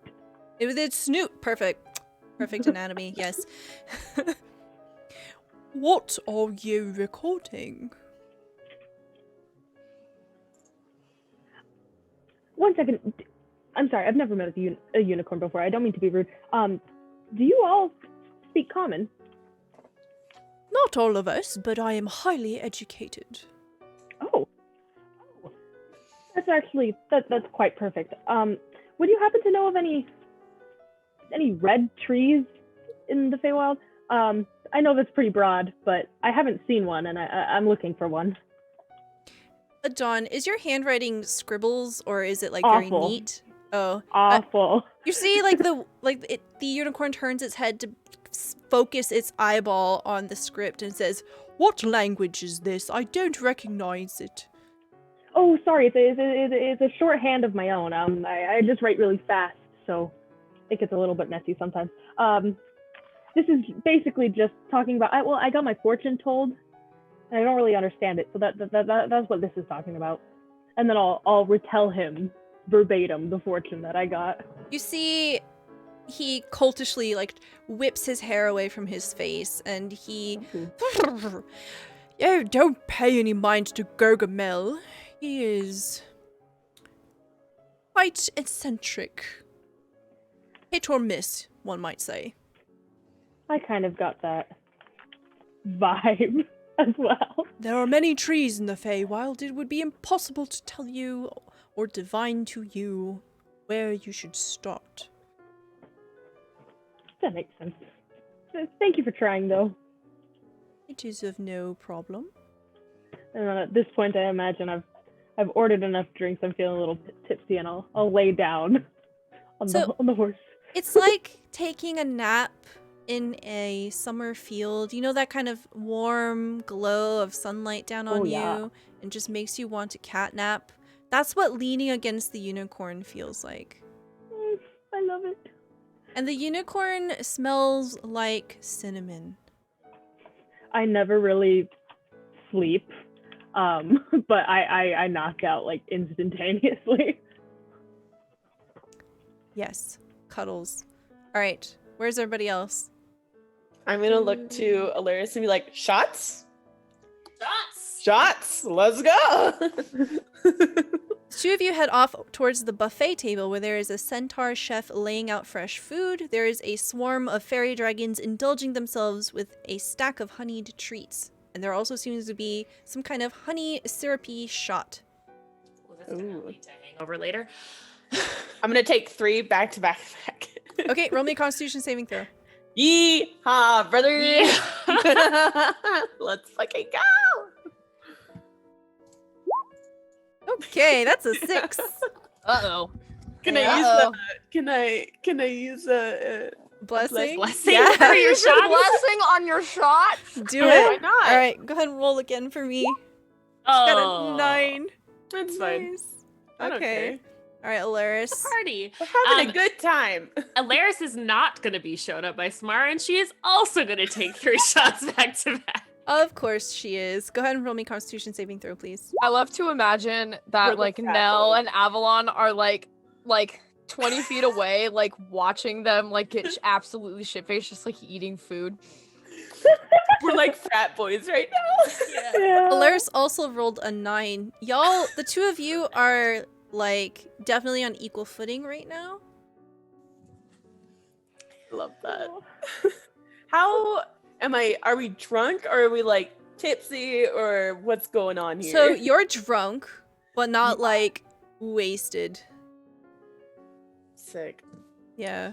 Place to be. Nell! Nell! And she'll come over to Nell and she'll give her a little twirl in her dress. Oh, She's so pretty. Aw. Nell, you're so pretty. What food's your favorite? Tonight or in general? oh. Well, there's these little ham and I think like grilled pineapple with cinnamon bits, and in like a little tart. Those were really tasty. The custard. Oh, it's got like sprinkled with something I don't quite know. Oh, and then there's the honey shot that was pretty tasty, and I think everything is my favorite. Samara's just kind of like, drunkenly leaning against Avalon because she's like kind of swaying, but she can't tell that she's kind of swaying. My goodness. Samara, As you are looking around, being drunk, you see that there is a crystal fountain right next to you. It is very gently spurting out water, and it twinkles in the moonlight, and it appears to be made out of rose quartz. And as you look at it, you see a reflection of yourself, and you stare, and you have a vision while you're thinking and pondering over your beautiful face. You have drawn the Vizier card. You can ask one question and you get one answer. What does drunk Samara ask? Yeah, seriously. Because you got this card last week too, right? No, I haven't gotten this card. You We got did this it. card last week. Oh, I got this card? Yeah. Oh, I did! You gotten this Like you card tried last- to give the dagger to Alaris. I did! Daggers. Heck, dude. Do you want a minute to think? Samara for now. I'm gonna think about it. Okay. But she's just kind of gonna like fling herself off of Avalon and stumble over to the fountain, take off her shoes and lift up her dress and just like put her legs in and just sit there and ponder for a minute. Oh my goodness. Okay. I don't know if that's meant for feet. You're losing track of your No. kids, dude. Come on. Should I tell her it's not for feet, or should I just let her? It's not for feet. That fountain. It's for feet. Oh no, that's not what I said. My goodness gracious, what did you get yourself into? Honey. Nani! My goodness. Well, you stay safe and holler if you need me. Alaris is gonna give Nell one more spin, and then she's gonna trot over to the fountain and also put her feet in it. Okay. My goodness, Nell, that dress moves beautifully. Doesn't it? The one thing I had to insist on, it had to twirl. Can't go to a ball without a twirly dress. The experience isn't the same. I'd like to think so. That. Literally nobody else is wearing a twirly Yeah. dress in your group. You know what? I think it must be a mortal thing because this is definitely the fanciest event I have ever been to, and I did not wear a dress. But this it's is my something first ball too. Technically, it is. Yeah, I just imagine it'd be a better time with a twirly dress. Well, your idea of a ball would be more than ours. We don't really have this sort of thing where we're from. Or at least I didn't. Yeah, Yeah. Alaris has definitely been to a ball before. Who knows what those other ones were allowed to do? Avalon never got an invitation. No. Avalon was the workhorse. We kind of have kitchen dance parties where I'm from. Is a lot more singing and dancing happens. Kitchen parties. Yeah. Well, we have a kitchen at home. If you ever want to have a dance party, I'm sure the other ones would be more than thrilled. Oh, we can invite all of our circus friends. Mm-hmm. Mm-hmm. The ones that are still alive. Yes.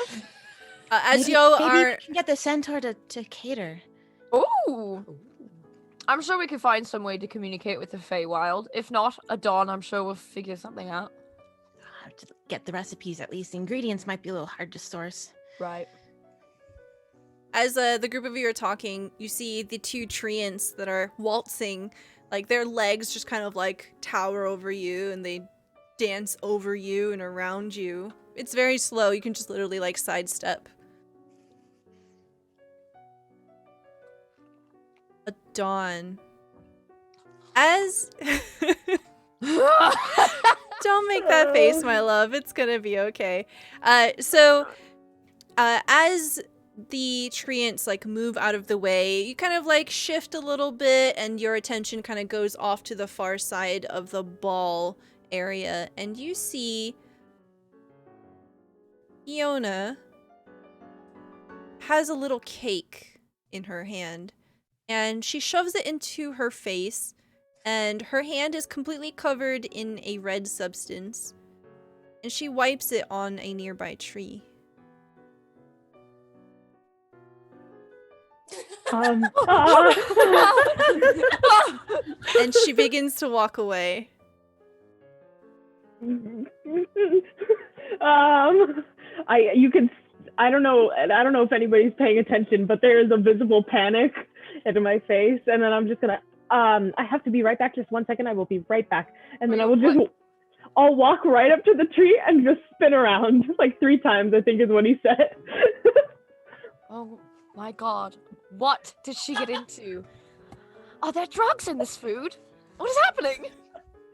I'll spin around 3 times really quick and then like keep my head down, like I hope nobody saw that, and then go back to the group. Are you alright? I don't remember if that's what the fortune said, but I think it was spin 3 times. Oh, yes, I'm fine. I think I will be fine. What did you eat? Did you have some of those honey shots that those other 2 had? They're such bad influences, those 2. I feel like that would be really good for the nerves right now, and then I'll go and I'll kick back 2 honey shots. That's not what I meant! Yes. That was a really good suggestion, Avalon. Thank you. Go ahead and roll me a Constitution saving throw. Let's go. Okay. 20. Oh my god! I'm big and strong. I'm big and strong. I think with this particular substance, like maybe the like inebriation factor comes from the fumes, and you with your powerful, disgusting incense-powered nose. I don't know, somehow it just works. It's not affecting you as much. You are tipsy, but you are not drunk. Okay. I'm still like nervous though, but like, okay. So I think I feel better. I think I feel a little bit better. I don't know. The frog, he kind of freaked me out. It's okay though. What did you say?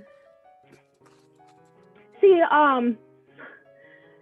that's where my issue lies. I don't exactly remember what he said. I just remember a tree, and then you spin 3 times, and then I'll look back at my notebook to try to see the exact thing, but it's kind of, I can't really read my writing in this instance, so I think I'm fine.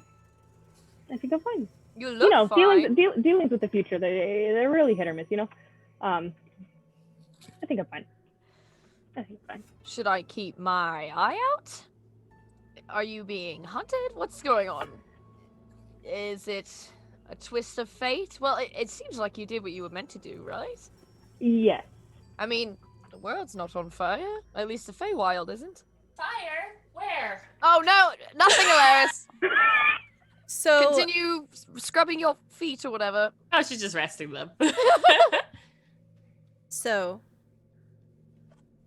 as you were telling this fortune that you got, the group of you realize, after Adon finishes talking, that the ball has like slowly whittled down, and people have begun to kind of disperse. The music has stopped. And Adon, you look back over towards the tree, you look down at your notes, and you're like, oh, right. I'm supposed to go around the tree 3 times. No!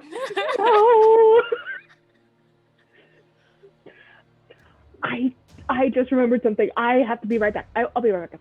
And then I'll go and I'll just run around the tree as fast as I can 3 times. Okay. There's some strange ball customs. Is this normal? No, it's just a me thing. Listen, I did not even attend 1 cotillion, but let me tell you, I know enough customs to know that that's not right. That's just a Don being a Don. We're gonna die. Yep. Yeah, the music is horrifying, I'll say it. Hold on. We'll have a fountain over here. 2 of you are like over here-ish. We'll say that. Hey, no combat's Yeah. about to start. Dawn, you have my other sword. Just throw it. Where Get am over I? it. My drunk ass will catch it, I My swear. drunk ass will catch it. Oh, I'm all the way over there. Oh, damn. Yeah, because you okay. ran around this tree, right? I did 3 times. 3 times. 3 times. Adon, you do laps around this tree, and this particular tree is pretty thick, right? There is a bit of circumference that you have to make.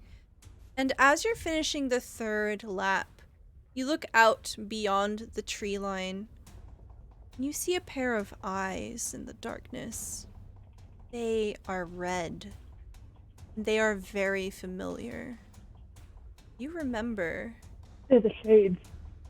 Ooh, they're the guys. Ooh. Yeah, they're the guys. They're the fucking guys, dude. Hear a low growl. And you see the eyes getting bigger, slowly approaching you. Ah! Okay, yeah, I'm gonna try to run away. Okay, yeah, you get one free action. Okay, yeah, I'm just gonna run right here and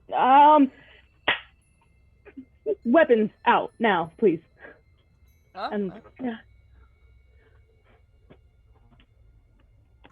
Do you reach into your bag of holding and just start I throwing mean, yeah, weapons? I get my weapons out and I'm distributing whoever's weapons I have. I give Nell a dagger. And I can't make it to Alaris. Can I throw her sword?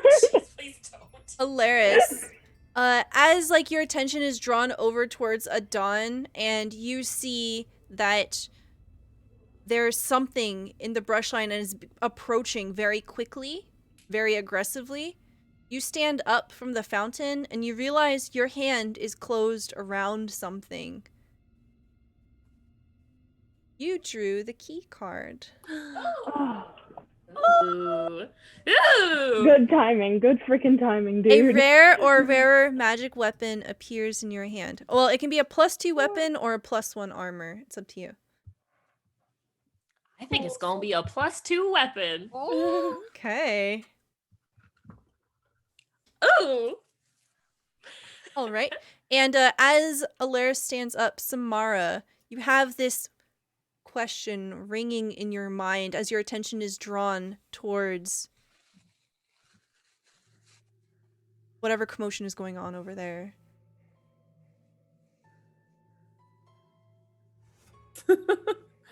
What is your question? As Samara's like gently kicking her feet back and forth in the water, she's gonna kind of just whisper to herself, be like, "Who is holding Hecate as prisoner?" Okay. You ponder this question over in your mind over and over again, and you hear a voice. It's almost like a whisper. You're not quite sure who it is, but there's something about it that makes you want to trust it. It feels genuine. It feels sincere. And it says,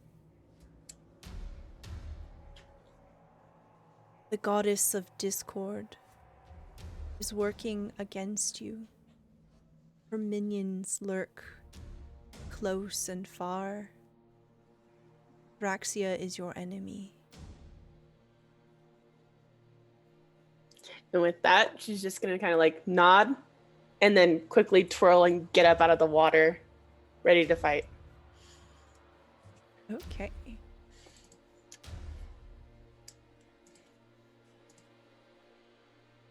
Is there anything anyone would like to do before combat starts? I'm ready. I think I'm ready as well. All right. Dragging the +2 short sword into my inventory. All right. Alaris, tell me what this weapon that has suddenly manifested in your hand looks like. So it's similar in size to her other sword that she has, her other short sword. It's a little bit more of a wavy shape to it, though, kind of like as if flames were blowing in the wind. And it is streaked with like a bluish purple, maybe an opalite kind of shimmer throughout the sword itself. Yeah, it was gonna be cool sword in capitals 2. Excellent. Okay. As the group of you prepare to square off, you hear rustling around you. Another pair of eyes appears. Another pair of eyes appears. Oh, good. Oh lord. god. And the trees in the distance shake. Now the big one. They part, crush, crunch. You see the table being destroyed, food being strewn all about. Lily pads smushed, broken. And they begin to swarm you from all sides. Dawn, did you just summon these creatures by No, walking around that please. tree? It wasn't me. It wasn't me. It was... Maybe it was me. I don't know what that card says. You drew the Void card, which in the purpose of our game has been repurposed. Because I believe the original thing is to just remove you from the game, which I think is kind of bullshit for this kind of scenario. So that's not fun. But something really awful happens. And What is it? all these monsters just crushing your party. 4 displacer beasts that just showed up. The ones that we literally ran from last time. Yep. All right, please select your tokens and roll me some initiative. Heck. Heck. Ah! Stella said, y'all ran, but I'm still gonna make you do this combat. Man, I'm loving Oh. ninth tonight. Oh, no, that's not fair. Stella, no! I think you have to re-roll that one. I think, yeah, that's the rule. Yeah. I think no. I rolled a nat 20 for the big displacer beast. Oh, no. All right. Well, it was nice knowing you guys. At least we had a fun last party, right, guys? Yeah. Maybe I shouldn't have done the tree thing. Maybe. That's what you get for listening to a frog. You do like listen to that the frog too. These displacer beasts seem to be what summons our cool weapons, though. Yeah. Hold on a second. That's true. So we just have to keep running away, and every time they show up, somebody else will get a cool weapon. That's big brain. I'll write it down. I'll write it down. So what you see is the music's too loud. And you see the large one suddenly disappear. Disappear, huh? No. Just winks Well, out of that's good. existence. No. No, I don't think he'll disappear. No, he's there. No, he's got to be there, I right? see him. He dare. Get him out of here. Ah! Get him out of here. What the heck? Oh, get away from me, beast. All right. So for the purposes of this battle, we will say that your fancy dresses and dressings count as your normal armor. Yeah. Thank Oh, you. thank goodness. You're gonna need it. Okay. The Displacer Beast has a multi-attack. It does 2 attacks with its tentacles. It will attack a Dawn.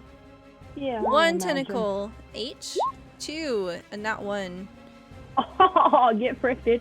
So what you see, you see these large tentacles come off of this cat-like creature, and they are barbed. They are covered in thorns, very large spines, and just slap, slap. It tries to get you, but you manage to dive out of the way. Is that what Adon says to him? Yes. Oh, yeah, get fricked, dude.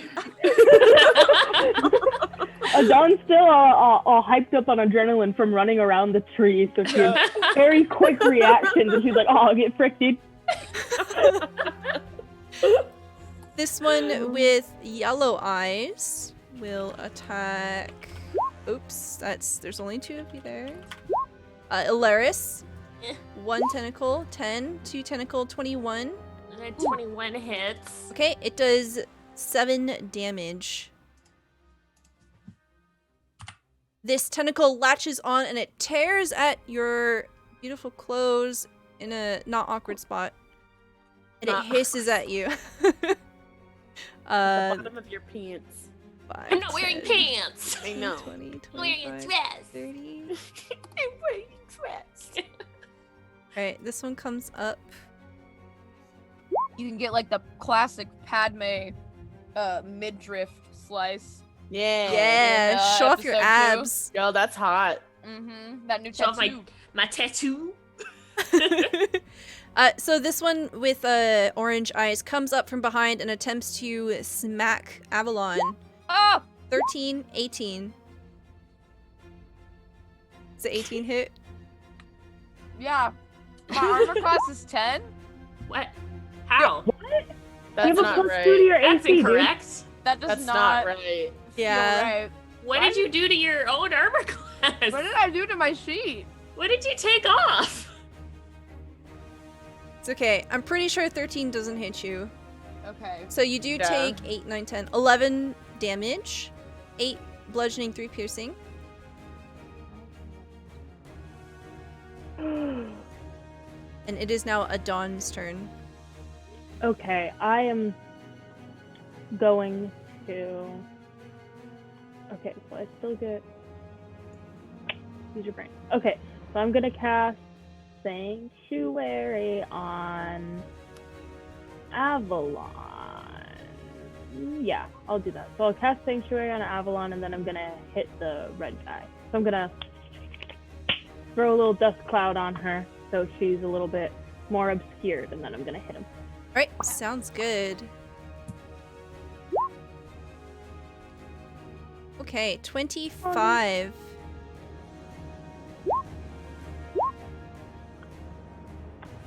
Huggers. Okay.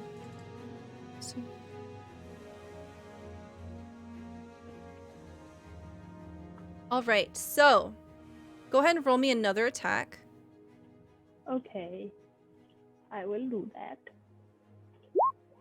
24. Okay, so what we see here is like when you go to swipe at the displacer beast, you see that its form seems to shimmer, it seems to shake, it seems to kind of become translucent, and you see a variety of forms. It seems to like echo and split before your eyes, but you manage to strike true, so you do get disadvantage attacking a displacer beast, but you do strike true, and you see those echoes begin to dissipate.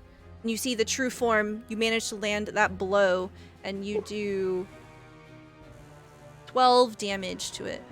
It roars in pain as this displacement effect. You said the orange one? No, the red one. Okay. This displacement effect ends on it, and it is much clearer to see than the others. Mm-hmm. Okay, anything else for you, dear? Nope, that's it. Okay, Alaris, it is your turn. Okay, I'm going to use my bonus action to cast Hunter's Mark on the yellow displacer beast, the one right in front of me. Yep. Just so that it's in there in case you need it, in case they go poof somewhere. And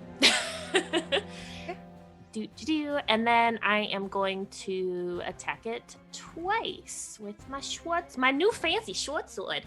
Yeah, why don't you describe what this looks like? So, when this sword appeared for Alaris, it almost looked like she pulled it out of the fountain itself, and it created like a burst of steam as it came out of the fountain as she pulled it out. Very fancy. That's dope as fuck. I love She was that. just staring at it while she was kicking her feet, and then this thing came, and she was like, "Okay, time to use whatever the heck this is." So as she does so, the opal kind of sheen to it shimmers in the fairy lights that are going on, the winking pixie lights all over, and she's going to swing at him twice with this pretty new sword of hers. Okay. 13. Okay. Does that hit? Please roll again. Okay. Okay. So that is a miss. So as you come in to swipe at it, you're pretty sure you're on the money, but it shimmers and you see, oh, it's actually 2 feet to the left. Heck, both of them? No, so that's one attack. Go ahead and roll again. Confused. Yes, sorry. You get Okay. disadvantage on your attacks, yeah. Oh, well, I can just roll at disadvantage. Yeah, sure. Okay, 18 is a hit. Okay, this, and then also Hunter's Mark. Okay, so you strike true and you see this displacement effect stops. -13. I got a new keyboard and I don't have a numpad. I didn't realize how much I used my numpad until I didn't have one. Yes. So it strikes true and it howls out. Arroo! Just rend into it. Kitty. Because she's still kind of drunk. I love it. Samara, it is your turn. I'm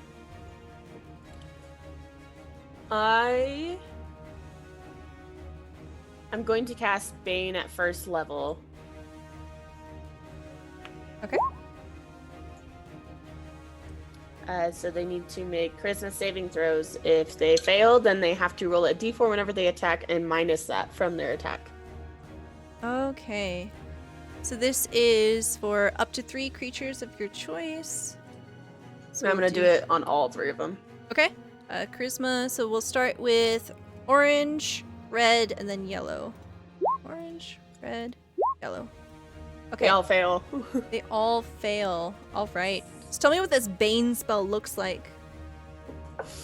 So Samara just like turning around, ready to fight. She's trying.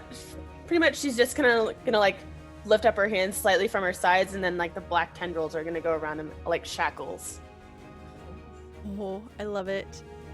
You see them like struggling and howling, teeth snarling, tentacles wailing as this spell takes effect. Is there anything else you'd like to do? I would also like to cast Spiritual Weapon Okay. at 2nd level. Is that possible? Yes. Sick. One day Stella will have an actual token for you. No, I like your token. I like the token. Wait, there's a hand here. There's a hand. I don't know. That's your trident for today. Where do you want your trident to be? Pretty much right next to me where you put it. Okay, cool. Yes. 26. Go ahead and roll again. It gets wait, no, sorry. No. The displacement has effect has passed on this. So that is a hit. It takes 6 damage. So your trident spears into it. Wait, should I put Blueberry in the initiative?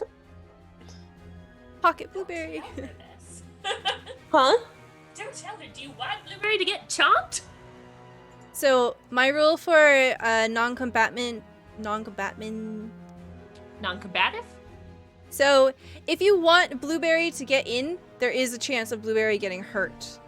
Nah, not today. Okay, yeah. Which is why, like, Quickfoot. Yeah. Okay. Quickfoot's up a tree somewhere right now Yeah. with food. With Blueberry. It is now Nell's turn. The dagger's a +2. Yes. Okay. Slide. Oh, I can't slide it if the pop's out. Okay. Nell's gonna bonus action analyze enemy. Okay. And I gotta quickly close this so I can roll with it. And then she's gonna attack with the serpent dagger. This new dress.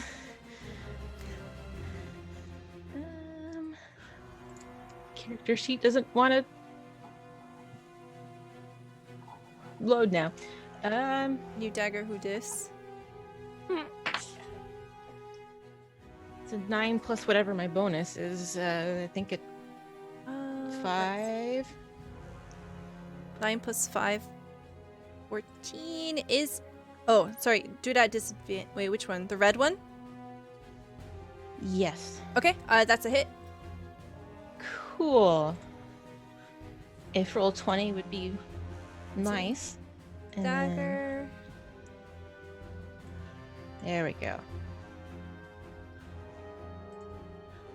So it'd be a 1d4 plus 2 plus dex. So 5, 7. Okay. You strike true your dagger. Your new Oh, dagger. and I hit. So that's a 1d10 for Oh, yep. Analyze enemy. Yep. 8. Nice. Yeah, you land a pretty sizable blow. There's something about this dagger. It seems to cut into the creature very easily. It's like cutting butter. The flesh just parts with the blade. What's part of the creature would you say you are attacking? Whatever part's closest to her dress, and she's trying to basically just shoo it away. Okay. So I'll say that you stab into its shoulder. Go ahead and roll me a athletics check. Nat 1, 3. Okay. The dagger doesn't pry loose. It sinks in easily, but it doesn't let go. You end up abandoning the blade as the creature is moving around. It is no longer in your possession. Excellent. Oh. Is there anything else you'd like to do on your turn? No. Okay. Avalon, it's your turn. Great. I'm gonna attack this one. Okay. I'm just gonna, cool sword. All right. 24 is a hit. Great. I'm gonna cool sword and then also smite. Yeah. Nice.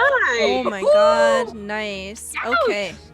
Tell me what this looks like as you severely injure this creature. It is on death's door. Okay. I was gonna say behead it, but that's probably full kill. I think Does it have 2 heads? No, it doesn't. I will nearly behead it, but could not quite get there, seeing as I needed just a little more oomph. Excellent. Is there anything else that you'd like to do? Nope. I'm good there. Okay. You hear things breaking. You're kind of scared to look over your shoulder towards the direction of the large creature that had been there before, but you cannot see. Giant mushrooms topple, and you see a shadow looming above you.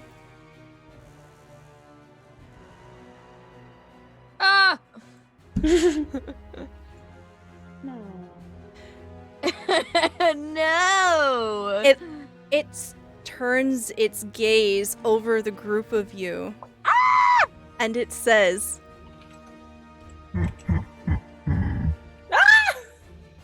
What do we have here? and it will go towards a dawn. He's a bully. He's Right. hitting on the small people. It How horrifying. moves here. It pounces down, and it will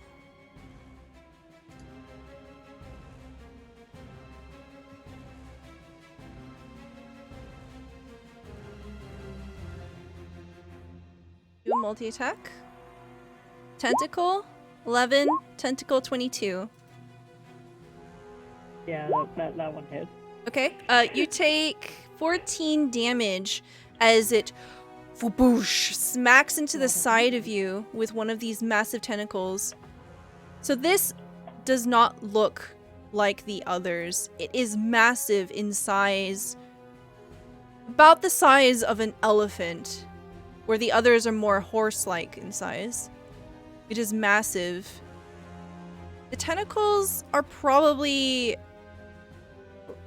They're very octopus-like as they slash at you. I don't know how legendary actions work. Take a legendary action, choosing from the options below. Only one legendary option can be used at a time, and only at the end of another creature's turn. Okay. The nightmare regains spent legendary actions. Okay, so this is on other people's turns? Not sure. I'll look it up. Okay. That's their turn. It's the Displacer Beast's turn. Okay, the red one is going to slash at Nell. Does a 14 hit you now? Nope. A 10? Nope. Okay. The orange one is going to attack Avalon. 21, 16. Ow. Does a 16 hit you? Yeah. Okay. Wait. She still has the sanctuary thing, Oh, so yeah. everything against her has to make a wisdom saving throw, I believe. Okay, Yeah. gotcha. I'll Wisdom send it again, 'cause I don't remember. 15. Oh yeah, and 14. Okay. Oops. All right. So that is going to be what the fuck? 10 21 damage as you get walloped. 1 2. Ooh. And then the displacer beast in front of Alaris will try to attack Alaris. 16 and a 7. 16 hits, I believe. Okay. So do not. You take 12 damage. Smacks you. Boom. Wait, are you subtracting a d4 from all these attacks? Oh shit, I am not. Oh my god! Well, Okay. anything lower than a 16 does not hit. Okay, so that means you don't get that damage. Same with the Dons too. Yeah. Avalon, what is your AC? I thought it was 13, but I have no idea right now. You That's have not plus right. 2 armor on, bro. I thought I had +1 armor. Oh, plus 1 armor. How is my armor class higher than yours then? You are a beefy cleric. I could have added it wrong. I feel like it was high when I started this game, and then I did load up, and it did say 10. Okay, Wait, so 13? I have a higher AC than you, bro. 13 doesn't feel right. I'll say it. No. it yeah, I don't doesn't. think so. So we're gonna undo the 2 damage that you got. So go ahead and restore 21 if you took 21 off Avalon.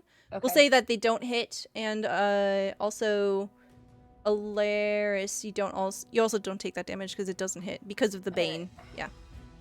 And it is now Aha! Dawn's turn. Yes. Sorry, I totally forgot about that. Wait, so did I still take all that damage? Spare hit points, please. Don't remember which attack it was. Was it the 10 and the 21? No, I have taken... I think it was like a 22. Yeah. Yeah. less So it than would a have still hit you. 22. Yeah. Yep. Alright, So you take a Alright. big blow. I did. A big Okay. boy. How would it, for me to pass Nell a weapon, would that be an action or a bonus action or a free action? I'll say that it'll take up both of your bonus actions, you to throw it and then her to catch it. Okay. So I will keep the other dagger for myself, and then I'll give her my tonfa, but you can wield it like a regular short sword. It is essentially a fancy short sword. So can I do anything else on my turn? Yeah, you have an action. Okay, cool. I will hit the... Will I hit the red die? Oh, that's a bonus. So the Yeah, I'll hit red the one die. is at death's door right now. Okay, then I will hit the orange one. Okay. The orange one is engaged in combat with Avalon, Avalon. correct? Yep. Okay, good. So I still get my fancy stuff. Okay, this is with the snake dagger. Okay.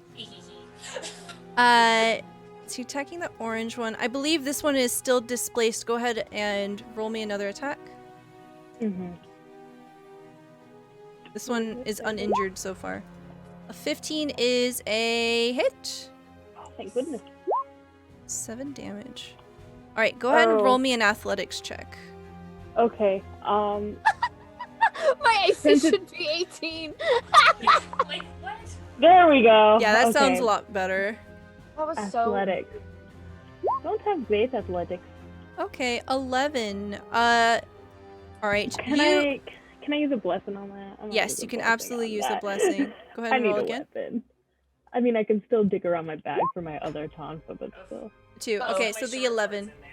Yeah, so with the 11, you feel the dagger sink in easily, but it doesn't really want to budge. You pull Love it. very aggressively and you do manage to get it free, but there's something weird about this weapon.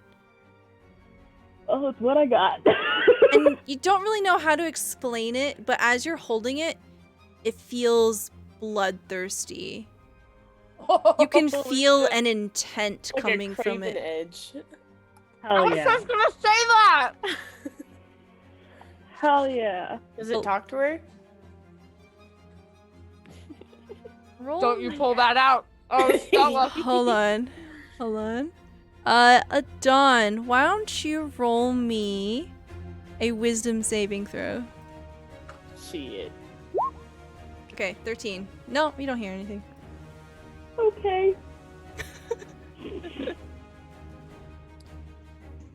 Alaris, it's your turn. Okay. Alaris is gonna stab the displacer beast in front of her. Do it. Okay. Oh, it's not a disadvantage anymore. It's just No. regular. It's regular. One stabby. That's a hit. Okay. And Hunter's Mark. Wow. What the fuck, Nice. man? That's a lot of damage. Okay, Seal. 2 stabby. that's a hit. Hunter's Mark. Okay, so that's a total of 18 math 24 33 damage. Damn, son. If he's not dead yet, I get one more stabby. Yeah, it's not dead yet. Okay. Go, go, go! And regular stabby. Okay, that's a regular hit. short sword. And also Hunter's Mark. All right, tell me what this looks like as you slay this. We just gotta keep going. Drunken slaying.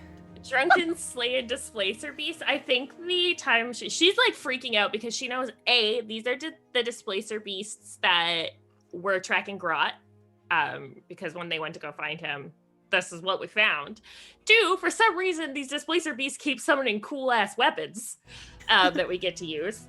And 3, she's drunk, so she's kind of just hacking. It's not her normal graceful, like flourishing kind of swings. She's literally just hacking at it in probably the same spot over and over again. Bad kitty.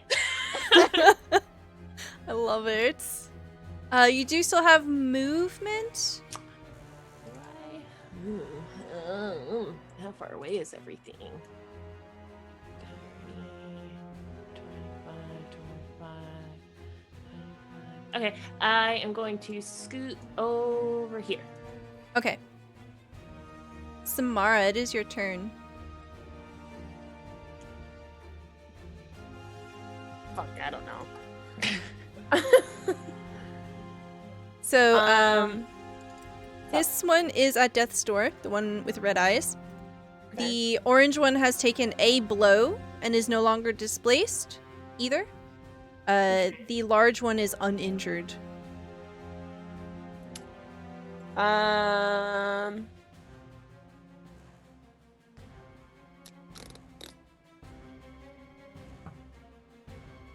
I think what I'll do, sorry. No, don't be sorry. It's fine.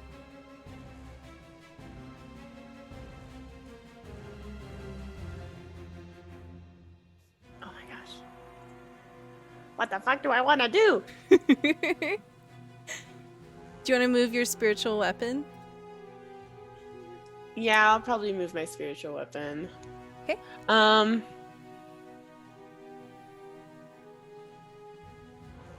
Fuck, dude. I am not prepared. I'm too drunk for this. No. Would you like your spiritual weapon to engage one of the smaller ones or the big one? The orange one. It just goes whoa, whoa, whoa, whoa, I like that sound. whoa. Go ahead and roll me a spiritual weapon at normal. I'm just gonna roll physical dice for this. Okay, sounds good. Do I add my spell attack to that or just my modifier? I'm pretty sure you add your spell attack. 21. 21, that's a hit. And then I cast it at second level, 1d8 plus 5. 13! Nice. Okay. see the trident spear into the displacer beast, and it yowls. Okay, and then what I'm gonna do is I'm going to cast Guiding Bolt at the big fat fuck Okay. at first level. All right. I'm gonna roll a physical one for this too. Okay. 27. 27. Nice. Okay, go ahead and Yeah. roll again. You do get disadvantage. 19. 19 is a hit. Yes. How much damage do you get? 4d6. No, guiding bolt is chunky. It's good.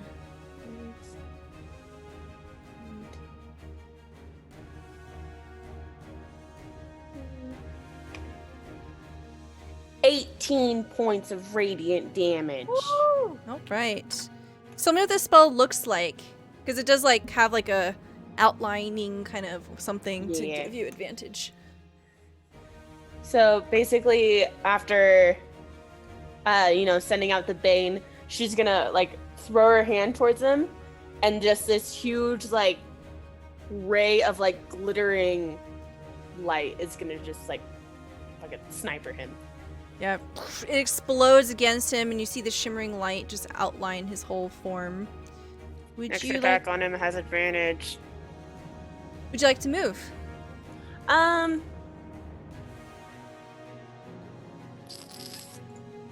probably just come right here.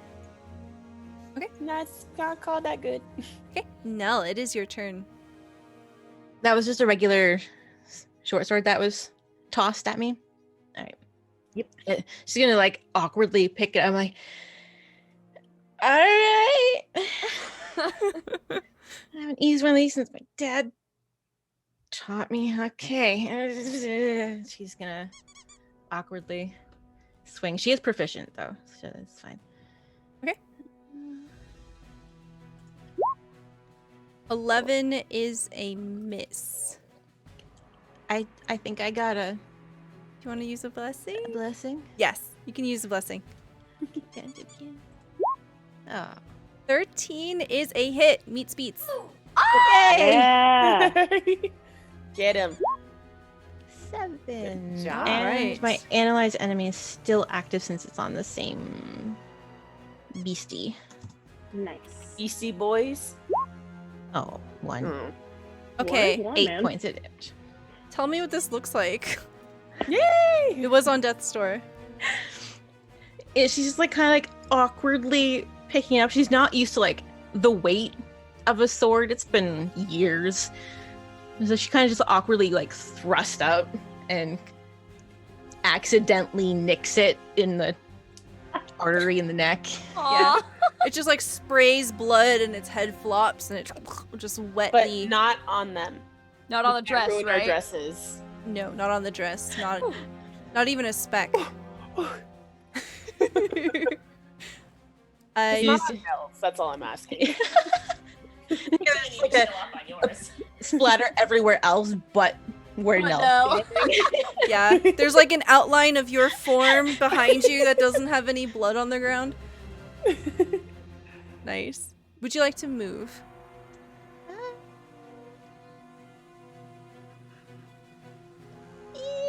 Yeah, she's good where she is right now. Okay. Avalon, it's your turn. Fantastic. She's gonna kind of take a sidestep this way and attack.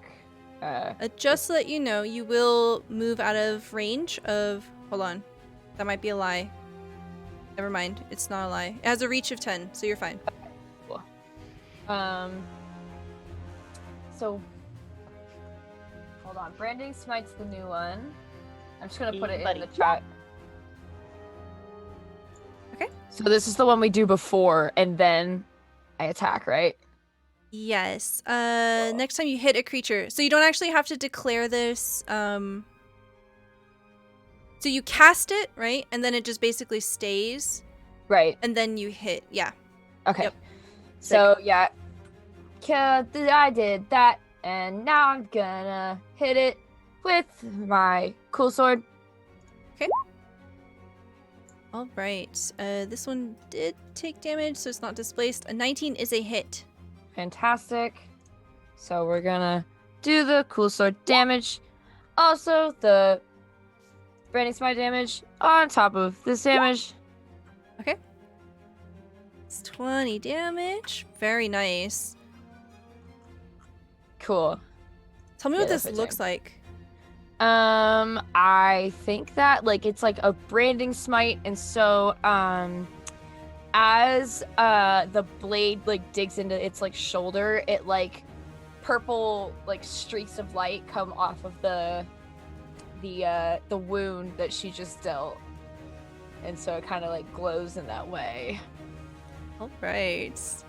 It is now. Can't become invisible. Okay. Very good. Okay, so it is now the big boy's turn. And he looks to you, Avalon. You think that's going to stop me? You don't even know who I am. Who are you? Puny mortals. I'm going to eat you whole. Mortal? Bet. I don't like. Try me, bitch. You just made us mad. Keisha. Tentacle Oh, 27, Tentacle 25. These are Oh. both at Avalon. I didn't actually mean it. Try me, bitch. Wisdom saves on those. Oh yeah, Right. you gotta do Okay. wisdom Yeah. save. Yes, yeah. Wisdom. 3. Oh, cool. Wait, Wait, bye. hold on. Fails. I don't actually know what that does. Hold on. Yeah, I was like, what does it do? Isn't it targeted You have to- else I or just know something? he can't target her. Okay. So it's gonna target Dawn. Oh. Would you like me to roll new attacks? Or would you like me to just use what I did? Can you roll new attack? I can't, okay. Yeah. Alright. First one, 24. matter. Second one, Oh my 27. God. Didn't matter. Alright. Guys, I don't think we Okay, Yeah, you that take hits. 19 damage plus 18 What? damage. Wait, 19 plus how much? 19 plus 18. Your whole health thing. Yeah, you're at 0 now. I definitely am. I was at 23 before. Okay, Okay. yeah, so you see it looks at Avalon and then it turns its attention to Adon and boom! These two tentacles come down and they flatten Adon and they scrape her against the ground. You see the tentacles wrap around her and it begins to try to pull her towards it. No. I think I'm going to start with this one. Who's being pulled towards him? Adon. Fuck, guys. Okay. Okay. And it's going to move. So this gets an attack of opportunity from Avalon. Get him, baby. I'm gonna fucking slice that goddamn tentacle, bitch. Okay. Yeah! 18 is a hit. Go ahead and do some damage. Oh shit. 15 damage. Do you get branding smite damage? from Do I that? get branding? Wait. But it's tentacle off, dude. Cut Just his the next time I tentacle hit. off. Okay. Yeah. Yeah. Okay.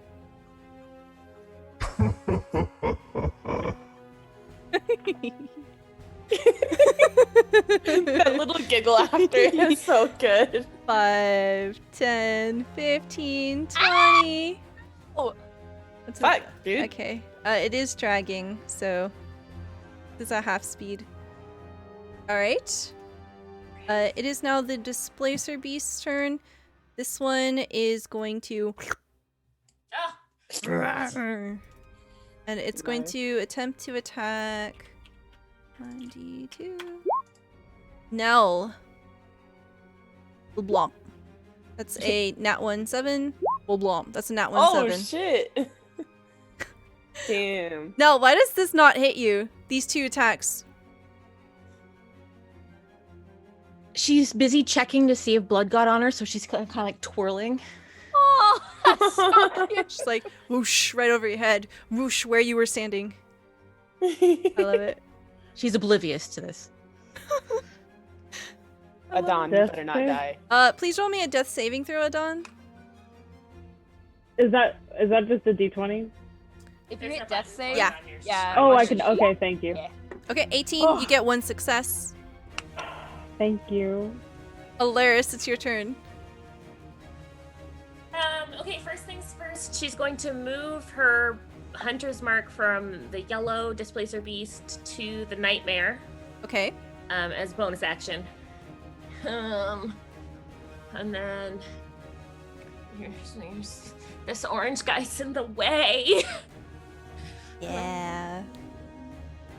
Yeah. It's got a reach of 10. Yeah.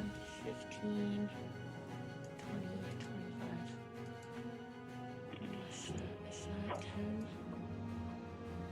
25.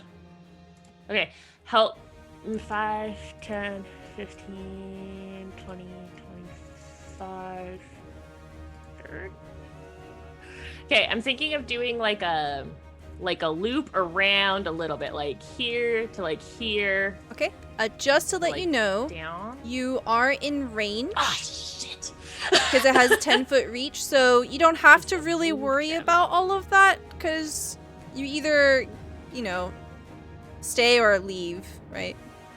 Okay, yeah, we're gonna move closer to where Adon is, so we're gonna kind of like circle around the displacer Yep. beast, It still has Bane. and we're gonna Yep. attack him. Okay. With my 2 attackies.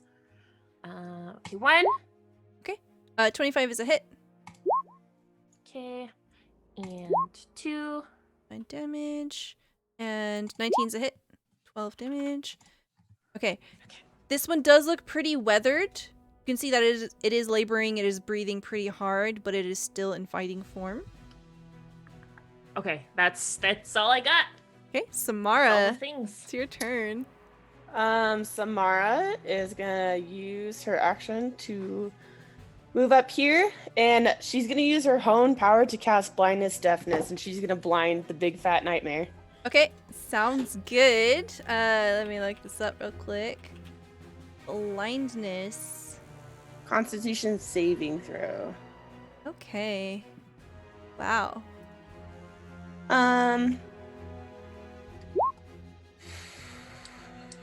It rolled a 20. Oh! Can I roll it? Or nah, not worth it. Okay. Fine. That little poopy head. Do you want to describe how your spell manifests, but ultimately it fails? I would say it's kind of like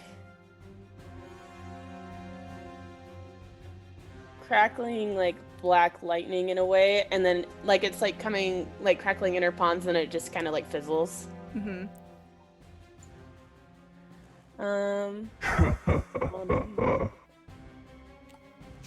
That's just rude. Sorry. I have a new toy.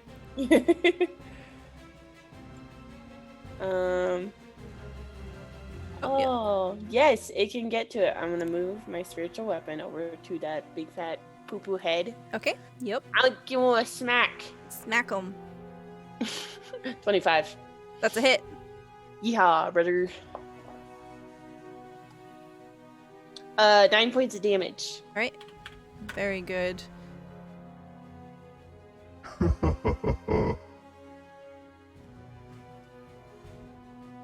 Poop.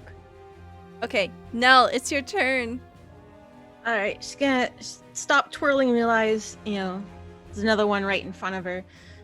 Take a second to look at it. So bonus action, analyze enemy, Okay. and then slightly more confident swing with the short sword. Yes. 18's a hit. 6 plus analyze enemy. 3. So 9 total. Okay, very good.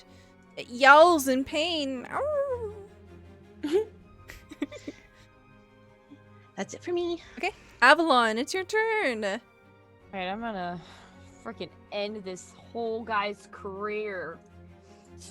He's I'm gonna cast Divine Favor, because that's something that I have. So now I get an extra D4 Radiant on top. And I'm gonna hit the guy right here so we can just freaking get out of here. Yes. Just annihilate him. Please be good, please be good. Okay. Do you want to use an advantage? Yes, I do. Okay, use your blessing. That's a crit. Cool. So kind. All right, you do 12 damage plus Plus 1d4.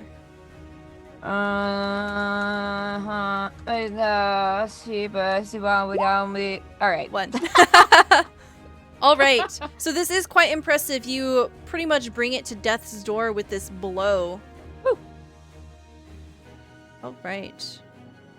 Anything else you want to do? I want to take care of this business before I go hollering after. I don't want to leave Nell to fend for herself with this displacer beam. I'm there too. I- On the other side. I'm right here. I'm gonna stay right here. Okay. I'm confident Alaris and Samara can do some big dashes if need be. So what we see is the nightmare continues dragging Adon away. And it goes, I think this one was one of the ones that my mistress wanted. Oh, Oh, now we know he works for Thraxia. all right. But we don't know that. 5, We know 10. that. But We know don't that. that. 20. How I would we think not know that, though? Avalon could deduce after being After knowing that Avalon was kidnapped by her and then was spying on us. Oh, and then Samara just wait, who asked about who has I did. Right. I know. Mm-hmm. All right. It's going to use this action to dash. 5, Ew. 10, No! Stop 15, dashing! 20. That's Use just some help, rude. guys. He only I has could 20? really use some help. So I'm counting half because dragging Adon. Oh. Could at Yeah. least pick me up. Doesn't have to drive. me. Oh, okay. Anyway. You're picked up. Here, I'll move No, it. don't I'm kidding. I'm just I'll kidding. move it back. I'm kidding. Now it's holding you up in the air now. Dawn's just like, All right. It's the Displacer Beast's turn. It's gonna attack 1 die 3 Avalon with a and a whoop. meets beats, huh? 16 and a 23. Oh wait, my AC's 18. Oh wait, and it so has Bane. It has Bane. It is Holy Bane. Is it 18 with the Sanctuary, or has that faded since Adon's down? Adon Yeah. is down. That's, Yeah. concentration. Yeah. Okay. So it rolls a 13 and a 20. Yeah, so the 20 hits. Okay. You take 14 damage Thank you. with a swoop and a slop. Dawn, please roll me a death saving throw. Okay. 13, you save.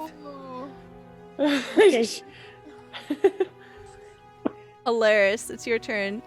This creature's on death's door. Just punch him. Yeah. Okay, I'm gonna give him a 1-2 stab. 1, That's a hit. 7. Very close. 2. Oh fuck. I would like to use an advantage, please, or Okay. a blessing, please. All right, use a blessing. Turn that 12 into a 16. 16. That's a hit. All right, you kill it. Back to a 12. 12 damage. It dies. Awesome. Finally. This is very hurriedly for Alaris because she's stabbing at him, but also still watching the other beasts drag away at Dawn. So she's like, "Oh shit!" So she finishes him off, and then she's gonna move. She's gonna move her 30 feet. She can go. Okay. Which that was here, right? I think that was here. Yeah. Gonna... Yep. She's also gonna yell at the displacer beast. Hey, where's Grot? Alaris has her priorities. Let me just say that. She sees an opportunity. This She one does. talks. She can talk to it. Samara, it is your turn. Okay. Let's see. So, just gonna move right there. And poop. What did I do last time? I'm gonna cast Guiding Bolt at Guiding Bolt at second level. Okay. What is it? 23. That's a hit. Yeah. 5d6.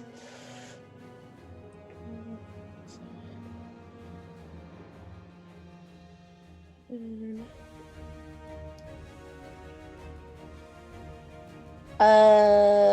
18 points of radiant damage, and the next attack on him has advantage. Okay. Sounds good. A blam and smashes right into the side of it. Anything else for you? I'm pretty sure my spiritual weapon is out of range. Yeah, I'll just move it. Oh no, that's in range. Just barely. Is it 60? Oh, it's in range. Okay. Then I will give him a little pokey poke with my trident. Yes, do it. 18. That's a hit. Yes. And 13 points of damage. Okay.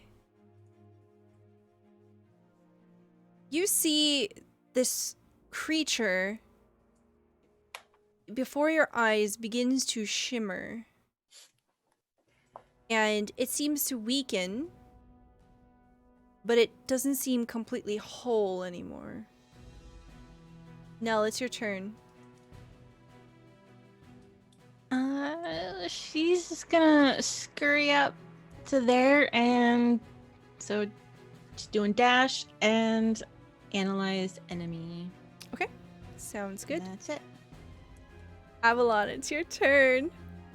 I'm gonna just gonna like a dad on the football field start running as far and as fast as she can. She's around here, and then she's gonna cast Bless on Samara. Oh wait, I can do 3 people. Yeah. Yeah, I'm gonna do my 3 beautiful people right here in front of me. So that means you guys, I'll put it in the chat for you guys. There you guys go. Okay. So So basically, attack roll or saving throws, you add a d4. Right. What does Yeah. this spell look like when you cast it? Um, And also, like when you're in a pretty much probably a panic. yeah. So while she's running up, she's kind of like saying like a very, very muffled prayer to Hecate and tracing the symbol on her chest piece and then like casting it out towards her 3 friends. All right. The creature continues. 5, Ah! 10, 15, 20. And it dashes. 5, 10, 15, 20. So far.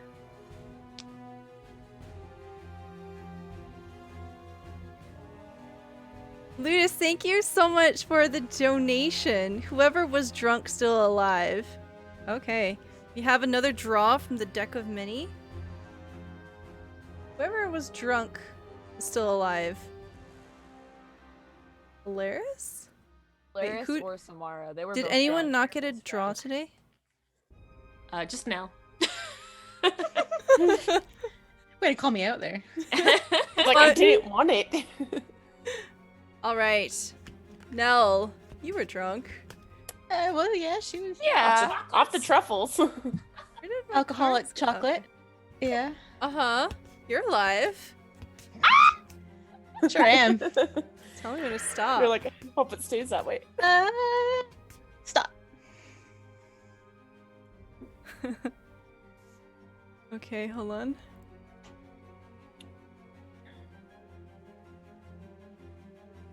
Okay. It's your turn. Alright, so it's the Nightmare's turn.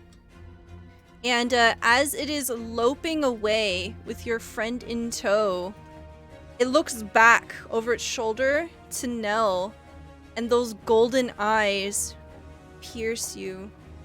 And all of a sudden, you get this strange chill. You get the sensation of electricity dancing over your skin. Your hair is rising, and you smell ash. You've drawn the ruin card. All of your non-magical possessions whisk away. Good thing she left all her stuff in her room. Unless they also disappear. No, we'll just say whatever's on your person. And just my sword. Dance. So your sword, your mask, your My dress. clothes. Of course, Oh, her dress. you're not naked, but your dress is gone. No. Dress. No. Oh. That's the wrong song.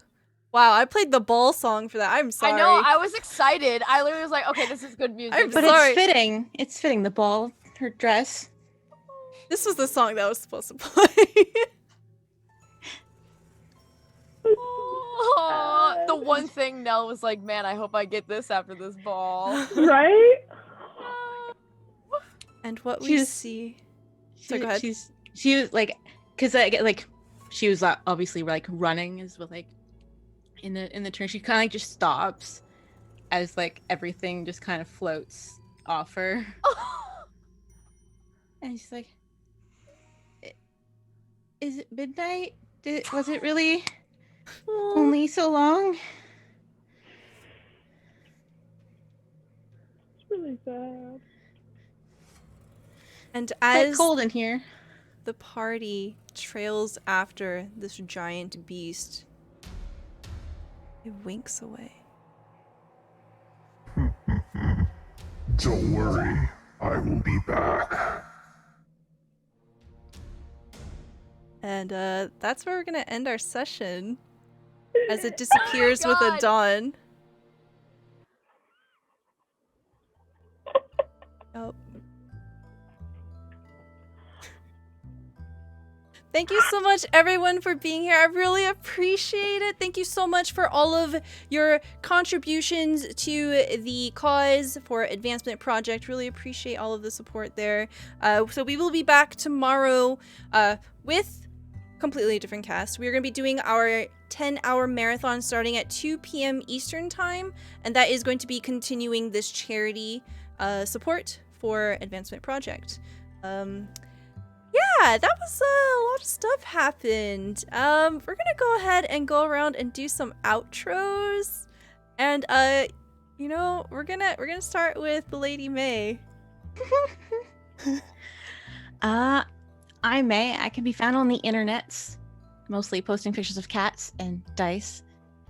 And oh boy, I definitely loved everyone getting their outfits. If only Nell got to keep hers. Oops. You have Ludus to blame for that. That was Ludus.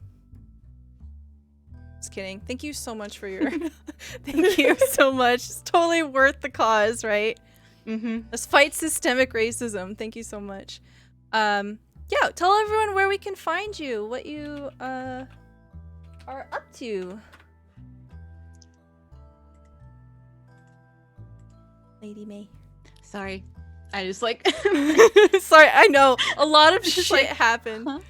Yeah, I can be found on Twitch, maybe my channel one day again, Twitter and Instagram, And yeah, I do the D&D stuff most often these days. Yeah. Thank you so much. And her links are there in the chat. Next we have Giggly. Hi guys, I'm Giggly. You can find me here on Twitch at GigglyDendroLagus. I have been streaming every Wednesday night. You can also find me on Twitter at GigglyDendro. Yeah, pretty much. I gotta say my favorite part was probably when Alaris, Samara and Alaris just went like frat guy. Like, shots! That was really good. Thank you, thank you. Next we have Bravo. Hey guys, I am Bravo. That's with 5 R's. You can find me over at the Monty Hall on Twitch. It's a TTRPG channel that me and my friend Nick run. And right now we are prepping for our D&D season. I am so excited. I can't quite announce it yet, but we have a lot of amazing stuff coming very, very soon. Keep an eye on our Twitter and also our Twitch. We'll be making our announcements there. You can also find our Twitter at the same place as well. And my favorite part, I think Avalon's favorite part, but also my favorite part. Avalon, I love like Avalon and Nell's dynamic of like this like gigantic but also small, but also like similar minded of like where they're just like, I kind of just want to eat. But yeah, I liked Avalon following Nell around a little bit during the ball. Thank you, thank you. Next we have Dungeon Dame. Hi, I'm Dungeon Dame. You can find me here on Stella's channel mostly. It's really all I do these days. Or in her Discord. Or you can find me over on Twitter and Instagram, same handle. I have two favorite parts tonight. I have the first favorite part was the tattoo reveal of the map and the T-pose. Hilarious. And my second favorite part was the voice reveal, Stella. That was insane. So when we started the stream, I actually had it on and I didn't have it set up in Zoom, so you didn't hear me. But that's the voice that chat heard me. I'm like, welcome to Unbound. Got Halloween stream. Welcome to Unbound. You know? Sorry. Yeah. Oh, thanks. Yeah, I'm gonna have fun with that. Last but certainly not least, I'm really sorry, but also this is gonna be really cool, don't worry. EJ. Hi guys, my name is EJ. You can find me on Twitter at emeanly. And my favorite part of tonight was probably the fact that it was my own sanctuary spell that got me fucked up. Yeah, had I not casted that, I might still be alive and well. There you go. Well, you're definitely still alive. Fully alive. We'll see about well later. Yeah. Yeah. It's questionable right now. Yeah, don't worry. It's gonna be fun. It's gonna be fun. I take back my favorite part.